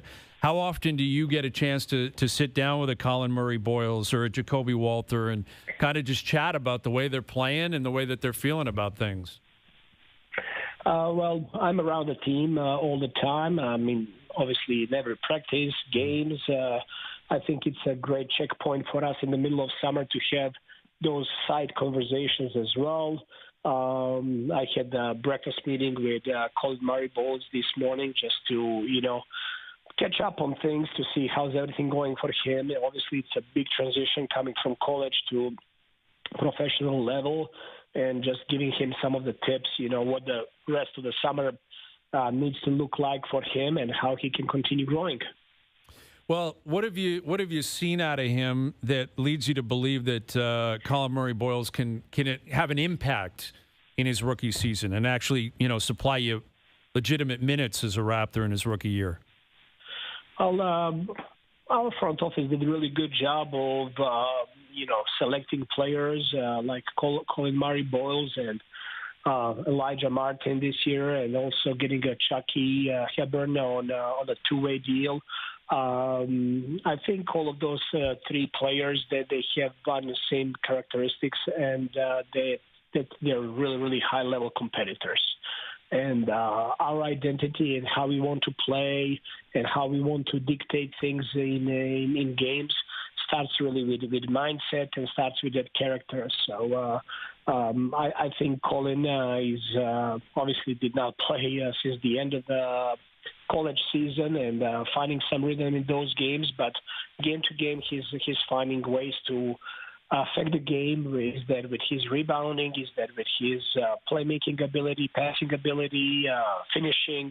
There is a lot of talent there, and there is also at the same time a lot of work to be done to help him to continue to grow. Darko, you head into the summer, and now things start to percolate here. You get to Summer League. How much do you start thinking about what your team is going to look like, and maybe where you guys can be in the standings come next season? Well, I think a lot about the first part of the question, where we at as a team, how we can maximize the talent of the roster we have, how we can continue improving on defensive end, how we can make strides and improve on offense. And that's definitely every day on my mind. And I'm meeting a lot with coaches and then front office and anybody that can actually give me ideas or thoughts, and really trying to learn a lot. What's next for us as far as for standings? I don't spend a second thinking about that. For me, everything has to be just to focus on the things that we control, and that's the daily output and the daily work that we put in, and how we're going to prepare every single day for the training camp and in the preseason, and then we'll take it one game at a time and really put our team in the position that we can win every single night in the NBA. That has to be our goal, that every single night we're going to step on the floor with ambition and desire and capabilities to win the game. Darko, now that you have gotten a little closer to getting some healthy Brandon Ingram minutes for your team, now you're getting to know Ingram a little bit better as a coach. How do you feel about how he's fitting into your roster, not just on the floor, but around your younger guys as well? I think Brandon Ingram obviously is already established NBA player, all-star player, player that has a lot of talent, and I really, really believe that best basketball for him is ahead of him. He's entering his peak, and I believe for the next 7, 8, 9 years that he's going to be really playing on a high level. At the same time, he's such a humble guy and a good person, and then just like simple guy, and that's what all the players in our team, that's what they love about him. He's really excited to be on a young roster with young guys. They're playing hard, and I think he's going to be a really, really good fit for us. And Darko, when you look ahead going from Summer League into camp eventually, it looks like you guys are starting to stack up talent at some positions here. I look at Murray Boyles and Mogbo. I look at Grady Dick with Walter. And going down the depth in your roster, Sandro Mamukelashvili, a lot of these guys that you are stacking up now, what role do you think competition is going to play for you this year, maybe more so than last year, and how that can get a little more out of this roster, young guys going head-to-head? I think competition is healthy. Sport as itself is constantly competing with the opponents, but also competing with yourself, and constantly trying to reach new levels. And sometimes you don't know how much you're capable of doing it unless you have somebody who's forcing you to stretch your limits. And I do think that we have way deeper roster this year, and I think that competition, that multiple position is going to be very, very healthy for us, and it's going to take us to another level. I think it's going to help individually, and I think it's going to help our whole team. With Darko Rajokovic, head coach of the Raptors, down in Vegas for Summer League, and one of those additions, and in terms of adding talent and depth, would be Brandon Ingram, of course. And you acquire him last year, and he didn't get a chance to play, yet he was around the team. And I'm curious what you've learned about Ingram that you maybe didn't know prior to him being a Raptor, and how much you think he can help your team this year. He, as I said, he's established NBA player. He's been in this league for 9-10 years now. He's a prolific scorer. I played against him so many times, and he was always a headache, trying to find ways to stop him. He just has points in his hands, and the way he plays very unselfishly. He likes to play team ball, and that fits in our style really well. I think our group is going to raise his level of the performance, and I think he's going to perform on a high level this upcoming season. So I think it's a great fit for him and then for us. But he is the guy that really loves Toronto. It's amazing his love for the city. Every time when he was visiting a city, he fall in love. I'll tell you one thing: he does love oxtail. So if I can lure him into any restaurant that has oxtail, we're gonna have a great meeting and great to get together. Okay, I like that. There's a lot of good spots in Toronto that'll hook him up. I mean, I think he's going to be very, very comfortable here. I don't think there's any questioning that. And there's been a lot of chatter about the 87 turnovers your team has. I guess, created through a few games of the Summer League. And when you see a stat like that, when you see it play out, how much of creating turnovers, how much of it is skill, and how much of it is will? Wow. That's a really good question. It's both, but it would be really, really hard for me to put percentages on one and the other. But just will without skill is not going to get you far away. And just having a skill and not having that will to do it over and over, it's not going to get you far away. So you do need to have both of those skills. I'm going to use that line with my team. You need to have a skill and a will. I like that. Sounds good. Yes, get that on a board somewhere. Maybe, you know what, if you ever need a little coach appearance, Brian will come do a little talking, motivational speaking to the team.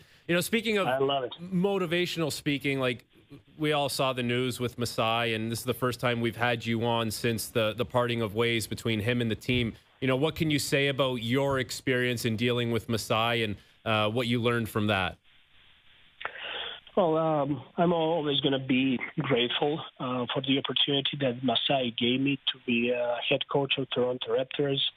I think that he's exceptional professional. I think he did a very good job with the team, but in professional sports, situations like this always happen. And all we got to do is stick together and continue moving forward. That's what he would want from us as well. Does it affect your day-to-day? I'm curious how often Masai was in the coach's room talking with you, last season. I mean, he was not a lot in coach's room, but we were constantly communicating and having discussions about the team and what's next for us, But day-to-day things for us, they don't change much. We're focusing on preparation for practice and for the games, focusing on our guys, and really trying to go about the business as usual. All right, Darko, I'm going to wire you $20. Throw it on red for me on your way out of Vegas, please. Sounds good. All right, thank you for doing this. Appreciate it.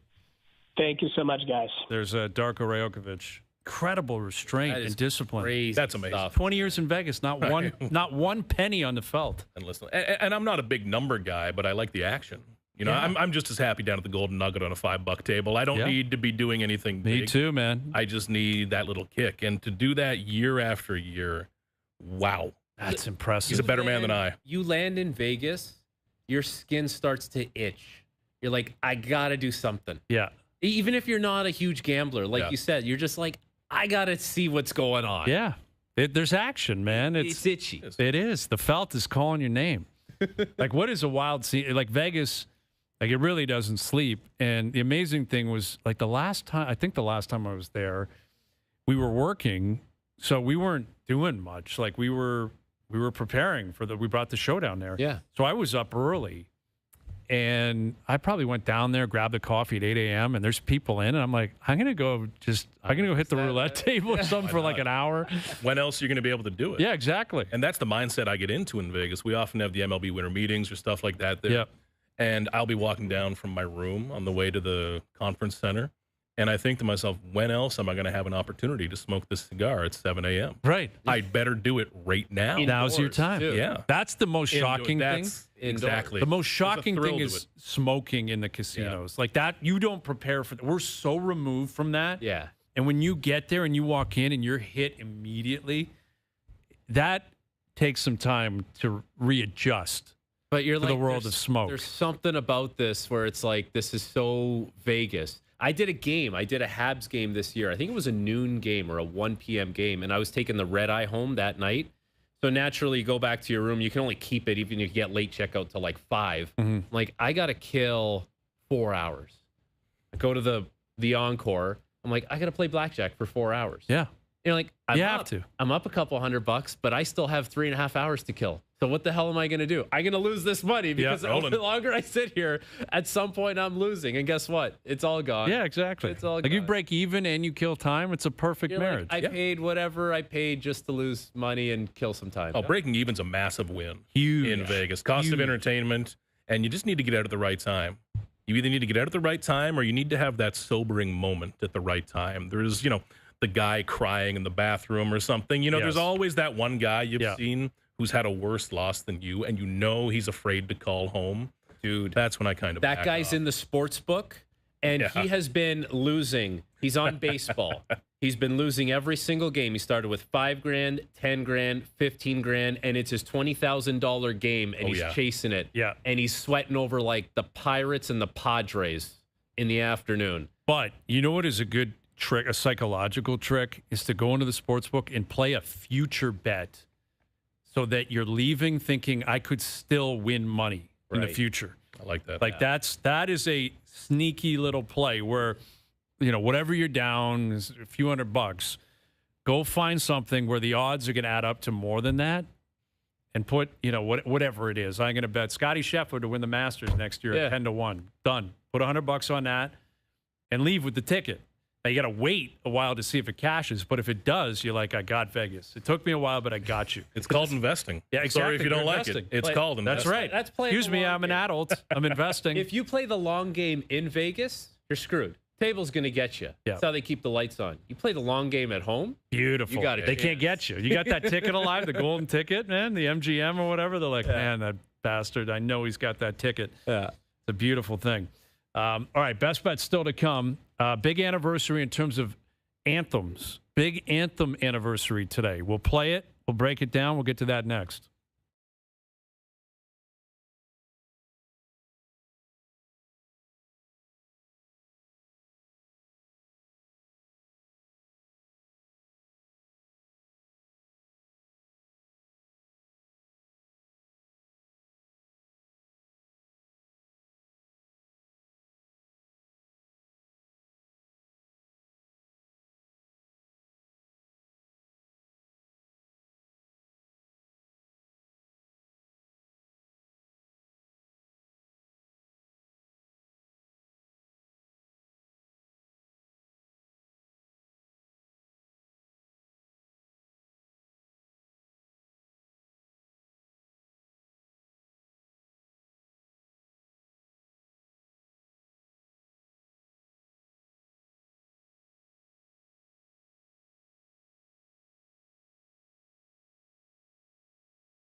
Back to Overdrive with Hayes, Noodles, and the O-Dog. Don't sweat the technique. All right, best bets later in the hour on the Open Championship beginning tomorrow. And I saw, actually, Dave Naylor. I was with Dave earlier today. We're doing some SportsCenter stuff on Lamar Jackson, Josh Allen. We've been doing like quarterback questions week on SportsCenter. It's been great. Because rookies have all reported, right? Rookies are here, and the big boys are showing up later this week. It's almost go time in the NFL. Crazy, though. It's like middle of July, and we're talking about it gearing up, but it's true. We're getting there. It's once you get to the Hall of Fame game, which happens quick, you blink, and it's September. And Labor Day's early this year, so the NFL season begins a little bit earlier than usual. It's going to come quick. And then the NHL season begins earlier as well. And you were talking about this off the air, that with the Olympics being back in play, very condensed schedule for a lot of teams. Yeah. Yeah, like, so most teams are playing 4 or 5 games in the month of February. So that means there's a ton of back-to-backs. There's a ton of 3 and 4s. There's going to be a lot of weeks where teams are playing 4 games in a week. It's going to be, like, load management might be a thing. There's going to be a lot of, like, picking and choosing here. And not to mention, like, all the best players are going to be playing in the Olympics, right? So there's I don't know. There's probably going to be nights where the star guy that you want to see just isn't playing. Yeah. It's just the reality is you just got to get to the playoffs with guys feeling healthy. Like what happened with Florida. They were resting guys down the stretch. All of a sudden, playoffs hit, and everyone was ready to go. It's going to be the schedule is going to be a big talking point this year, I think. Big time. Like, and it'll be great to have the Olympic Games back, to have all the best players back there and experiencing that again. But you're right about, just getting in. And I wonder if the Leafs have a different view, because they never win the division. They hadn't won the division since 99, 2000, I don't think. So it meant something. And then they played Ottawa. They were going to avoid Tampa or Florida, which I do think was obviously beneficial to them.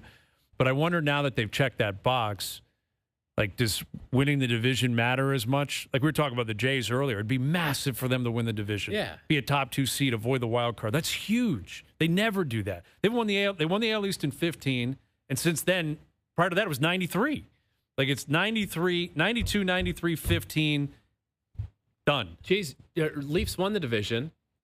Game 5 at home, they got stomped. Right. Game 7. This is why you win the division. So yes. You get Game 5 and you get Game 7. So maybe don't worry about it as much. Pumped both times. So and they won Game 6 when they had to on the road. So I guess, yeah, it's great to win the division. You don't want to play Florida in the first round. I think it's more situational. If you looked at the standings and you said, well, we have a chance to play Ottawa, and we can avoid Tampa or Florida. Clearly, that's a obviously, win. Right? But just to say to win the division just to do it, it really depends, because you could not win the division, or you could win the division and have to play Florida. It depends who you're going to have to play, really. Yep. It's a big part of Florida, isn't it? Everything comes back to Florida. It's unfortunately division or down the stretch, and I can see that conversation being more and more about Florida as this year goes on. Yeah. Any addition that's made, are they going to address that top 6? What do they do with the cap space? What happens with this and that? It's just all about Florida at this point. When you get that high up in the league, man, it's at a certain point, it sounds a little rudimentary and basic, but it's just, that's the truth. How do you beat Florida? I can't think of another pace car like that in sports right now.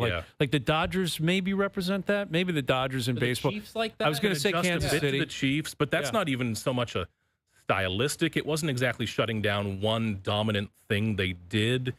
Even when Sean McVay really had the Rams going, when they surged out a bit, but the rest of the league caught them so quickly. In terms of a pace car is the exact word for it, because Florida's just obviously better than everybody. They're so right now. clearly so better. much better. Do you remember when LA won their cups? I was playing at that time, and it felt like there was this around the league, we're going to try and do what LA does. We're going to play big, physical, heavy hockey, and that's going to win us. And teams abandoned what they were doing to try and copy LA. You can't copy LA. They were who they were for a reason. Now we got Florida, and I feel like teams have maybe learned from that and said, well, we can't just copy Florida. Yeah. They are who they are. They're one of one. We just got to be the best version of ourselves and hope we can beat Florida if that's the path we have to go down. I don't know how you can just say we're going to try and emulate it, even though it is a copycat league. If you try to copy Florida, 5 other teams will, but a smart team will figure out the next way. Yes. Yeah. And you'll be behind in that race, whether it's trying to play heavier, play lighter, play wider, whatever it is. It's going to be, man, chasing Florida, but it's like we've seen in the NFL a lot. I think the NFL is a great example of this. Stylistic. We're seeing more of the running game now. A couple years ago, it was more about airing it out. Are you copying one another? And by the time someone catches up, the league's past you. Yeah. Man, the league's blown right past you. Good and that's point.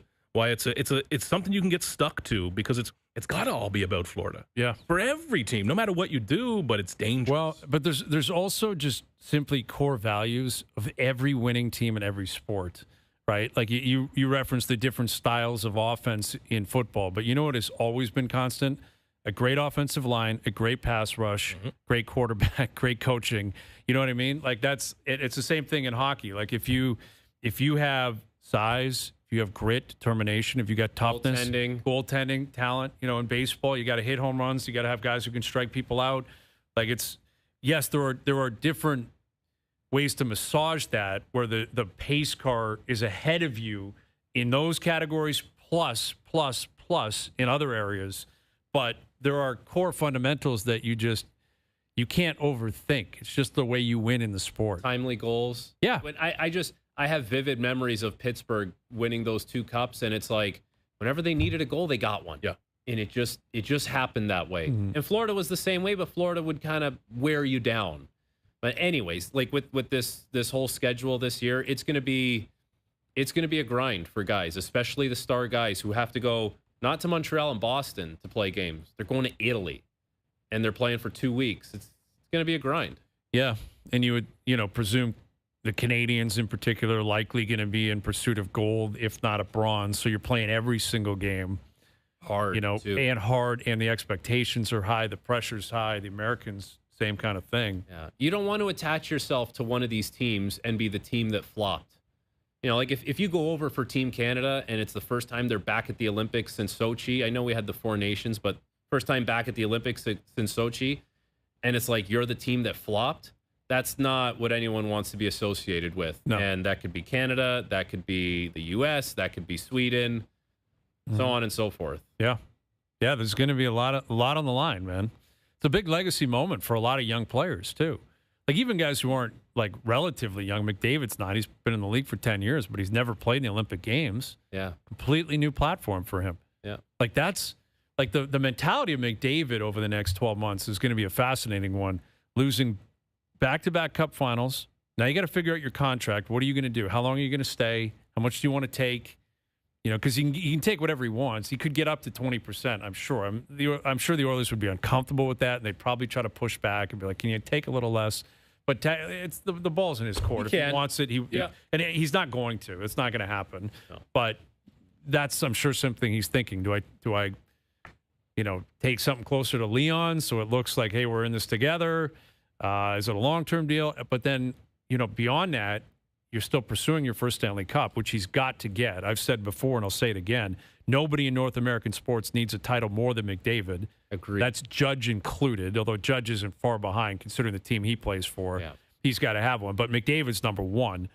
But then you got the Olympics right there, where if you're not going to get that cup, and I don't think mentally McDavid would ever be thinking like that. He's still in his prime. He's still the man. He's had cup final experience. They're a very good team. He has legitimate ambitions of winning, and I'm sure he's got dreams that he thinks he can still fulfill. But in the back of his mind, he could be thinking, if I don't get that cup, I better get a gold medal. Yeah. I got to get one of those. Yeah. And you only get every 4 years to do that. And the next time you go in 4 years, you're 33. Yeah. 32. Like, you're different. He'll still be great. Still be great. Will he be the best player in the game? There's no guarantees. It may be probably the gap will be closer. Yes, shrink. Like it feels like closer. This Olympics, like this is the McDavid Olympics. That's his moment. This is whether it's a Stanley Cup or it's an Olympics. There's a moment. Not to mention, like you talk about McDavid and dealing with the contract. I think there's going to be like this internal audit by him on where are the Oilers? Like, are they? Do I see it happening with this team? Forget about like his deal. Like, are they actually making the moves, or does he feel like this is somewhere where they can not be a dynasty, but like win year after year? Like that's another thing that you're constantly thinking about as well. Not to mention the fact that you want to perform during the regular season, you want to perform in the Olympics, and you're thinking about what your deal should look like. Like, what is a lot hanging over him, man? A lot hanging over him right now. Yeah. Now, listen, heavy is the head that wears the crown. Like, if you're the king, you're the king.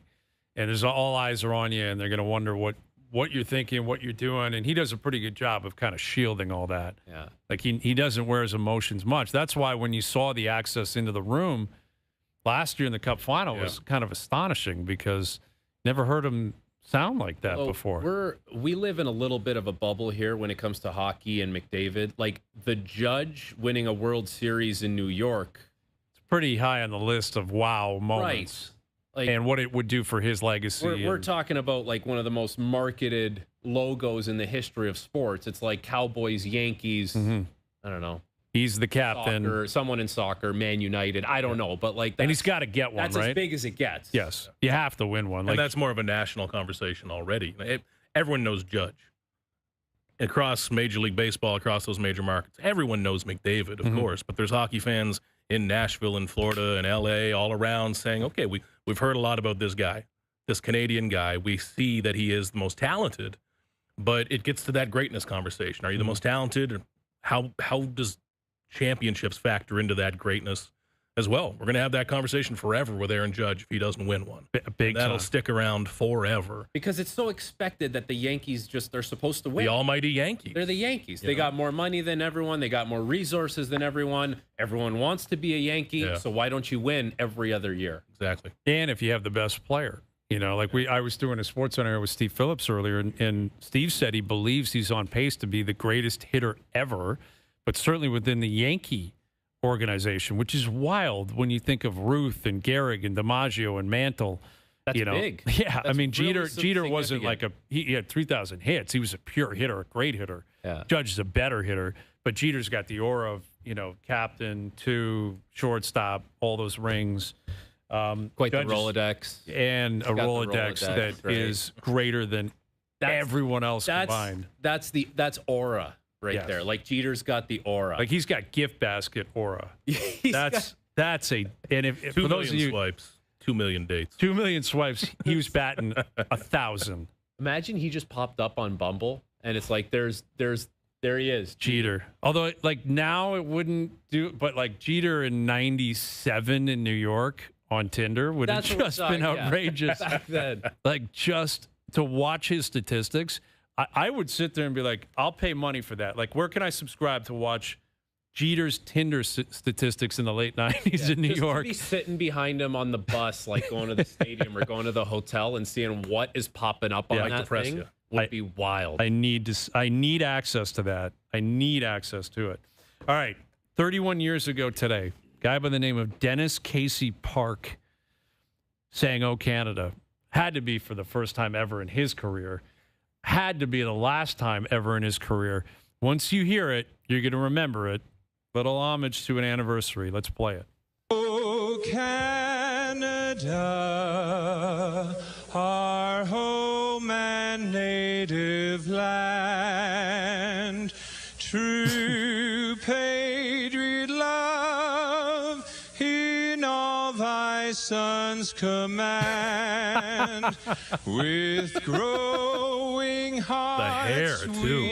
Wow. Thee rise, this guy's great camera work. The true and strong and hit him with the mountain. free, from far and wide, oh Canada, we stand Sounds like a on Christmas song. Yeah, it's exactly what it is. From far and wide, oh Canada, we stand on guard for thee. God keep our land glorious and free. Oh, Canada. I don't even know where he's at in like the normal anthem. I don't either. He doesn't himself feel it. He's letting it come through him right now. Dude, he spent so much time on his hair. Yeah, the big finish. Look at the best part about this is he thinks he hammered that. He just admired. Like, he's like, do you know how great I sound and how great I look? That's great. And there's like 40 people in the stadium. Was that in Vegas or Baltimore? One of the two. That was a CFL game? Yeah, it was a CFL game. They played down in Vegas. Yeah, they had Vegas and Baltimore had a team at one point. I remember Baltimore. Amazing. Yeah. That's my favorite genre of anthem. We get them a lot on the road covering the Blue Jays where you can tell, never to that extent, never that beautiful, but where you can tell that they've only recently been assigned it. Right. And they know the words, but there's always just the wrong tone at the wrong time. Da-da instead of da-do, you know? And it's, man, oh, man. Those and the ones where the singer is clearly trying to have their moment. You know, they think it's their American Idol season 1 moment. Someone's going to be in the stands and discover me. Yeah. Wow. But that guy was looking to launch. You should be their Simon Cowell, like the old Simon when he was like, actually interesting. A longtime anthem critic. Absolutely. Oh, man, it's the worst. It's like throwing out the first pitch. Like, you either do it and no one pays attention, or you do it horribly and everyone goofs on you. There's two options. That was in the tune of "Oh Christmas Tree." That's what it was. Oh, Christmas Tree. That's what he got into that, which again is wild because it's Vegas. And I don't know. He started going down summer, wouldn't it be? He went off middle of summer Vegas. And this guy's singing "Oh Christmas Tree" with the lyrics of "O Canada." Yeah. But he hit that last note and he was so happy with himself. Jacked up. He's Percentage chance. He's like, everyone's going to be. Everyone knows that. I nailed that. Nailed it. Percentage chance he was a little banged up.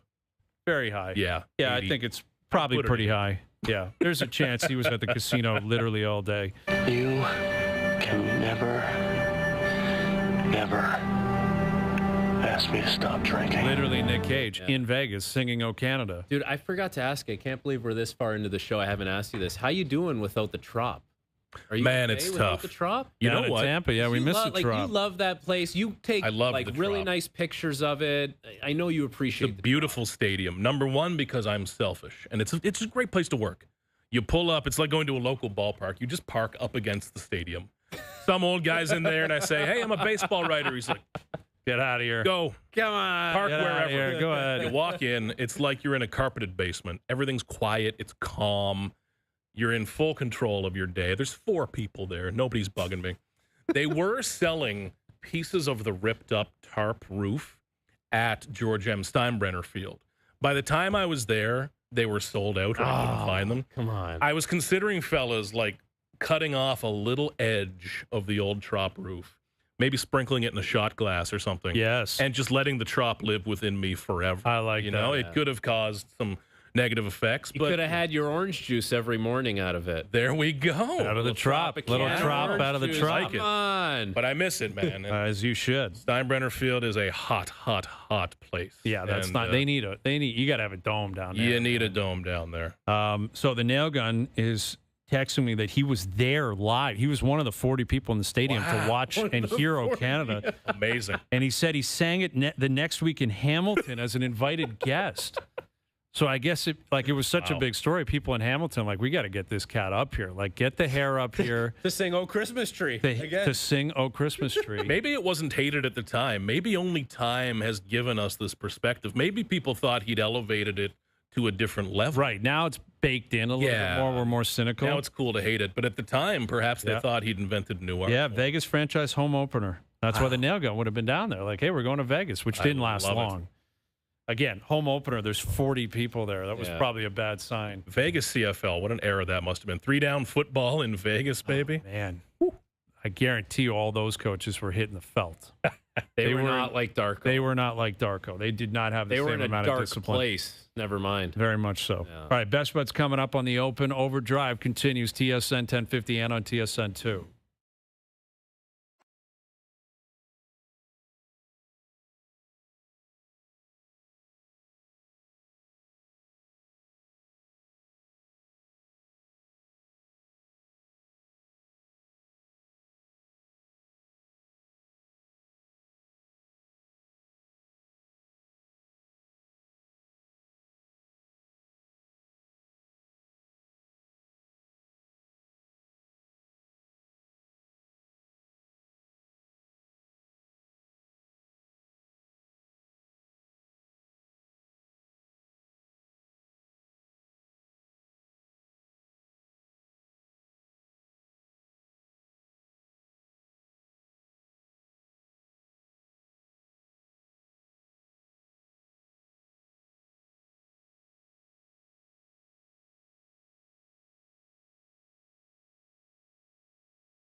Now, back to Overdrive with Hayes, Noodles, and the O-Dog.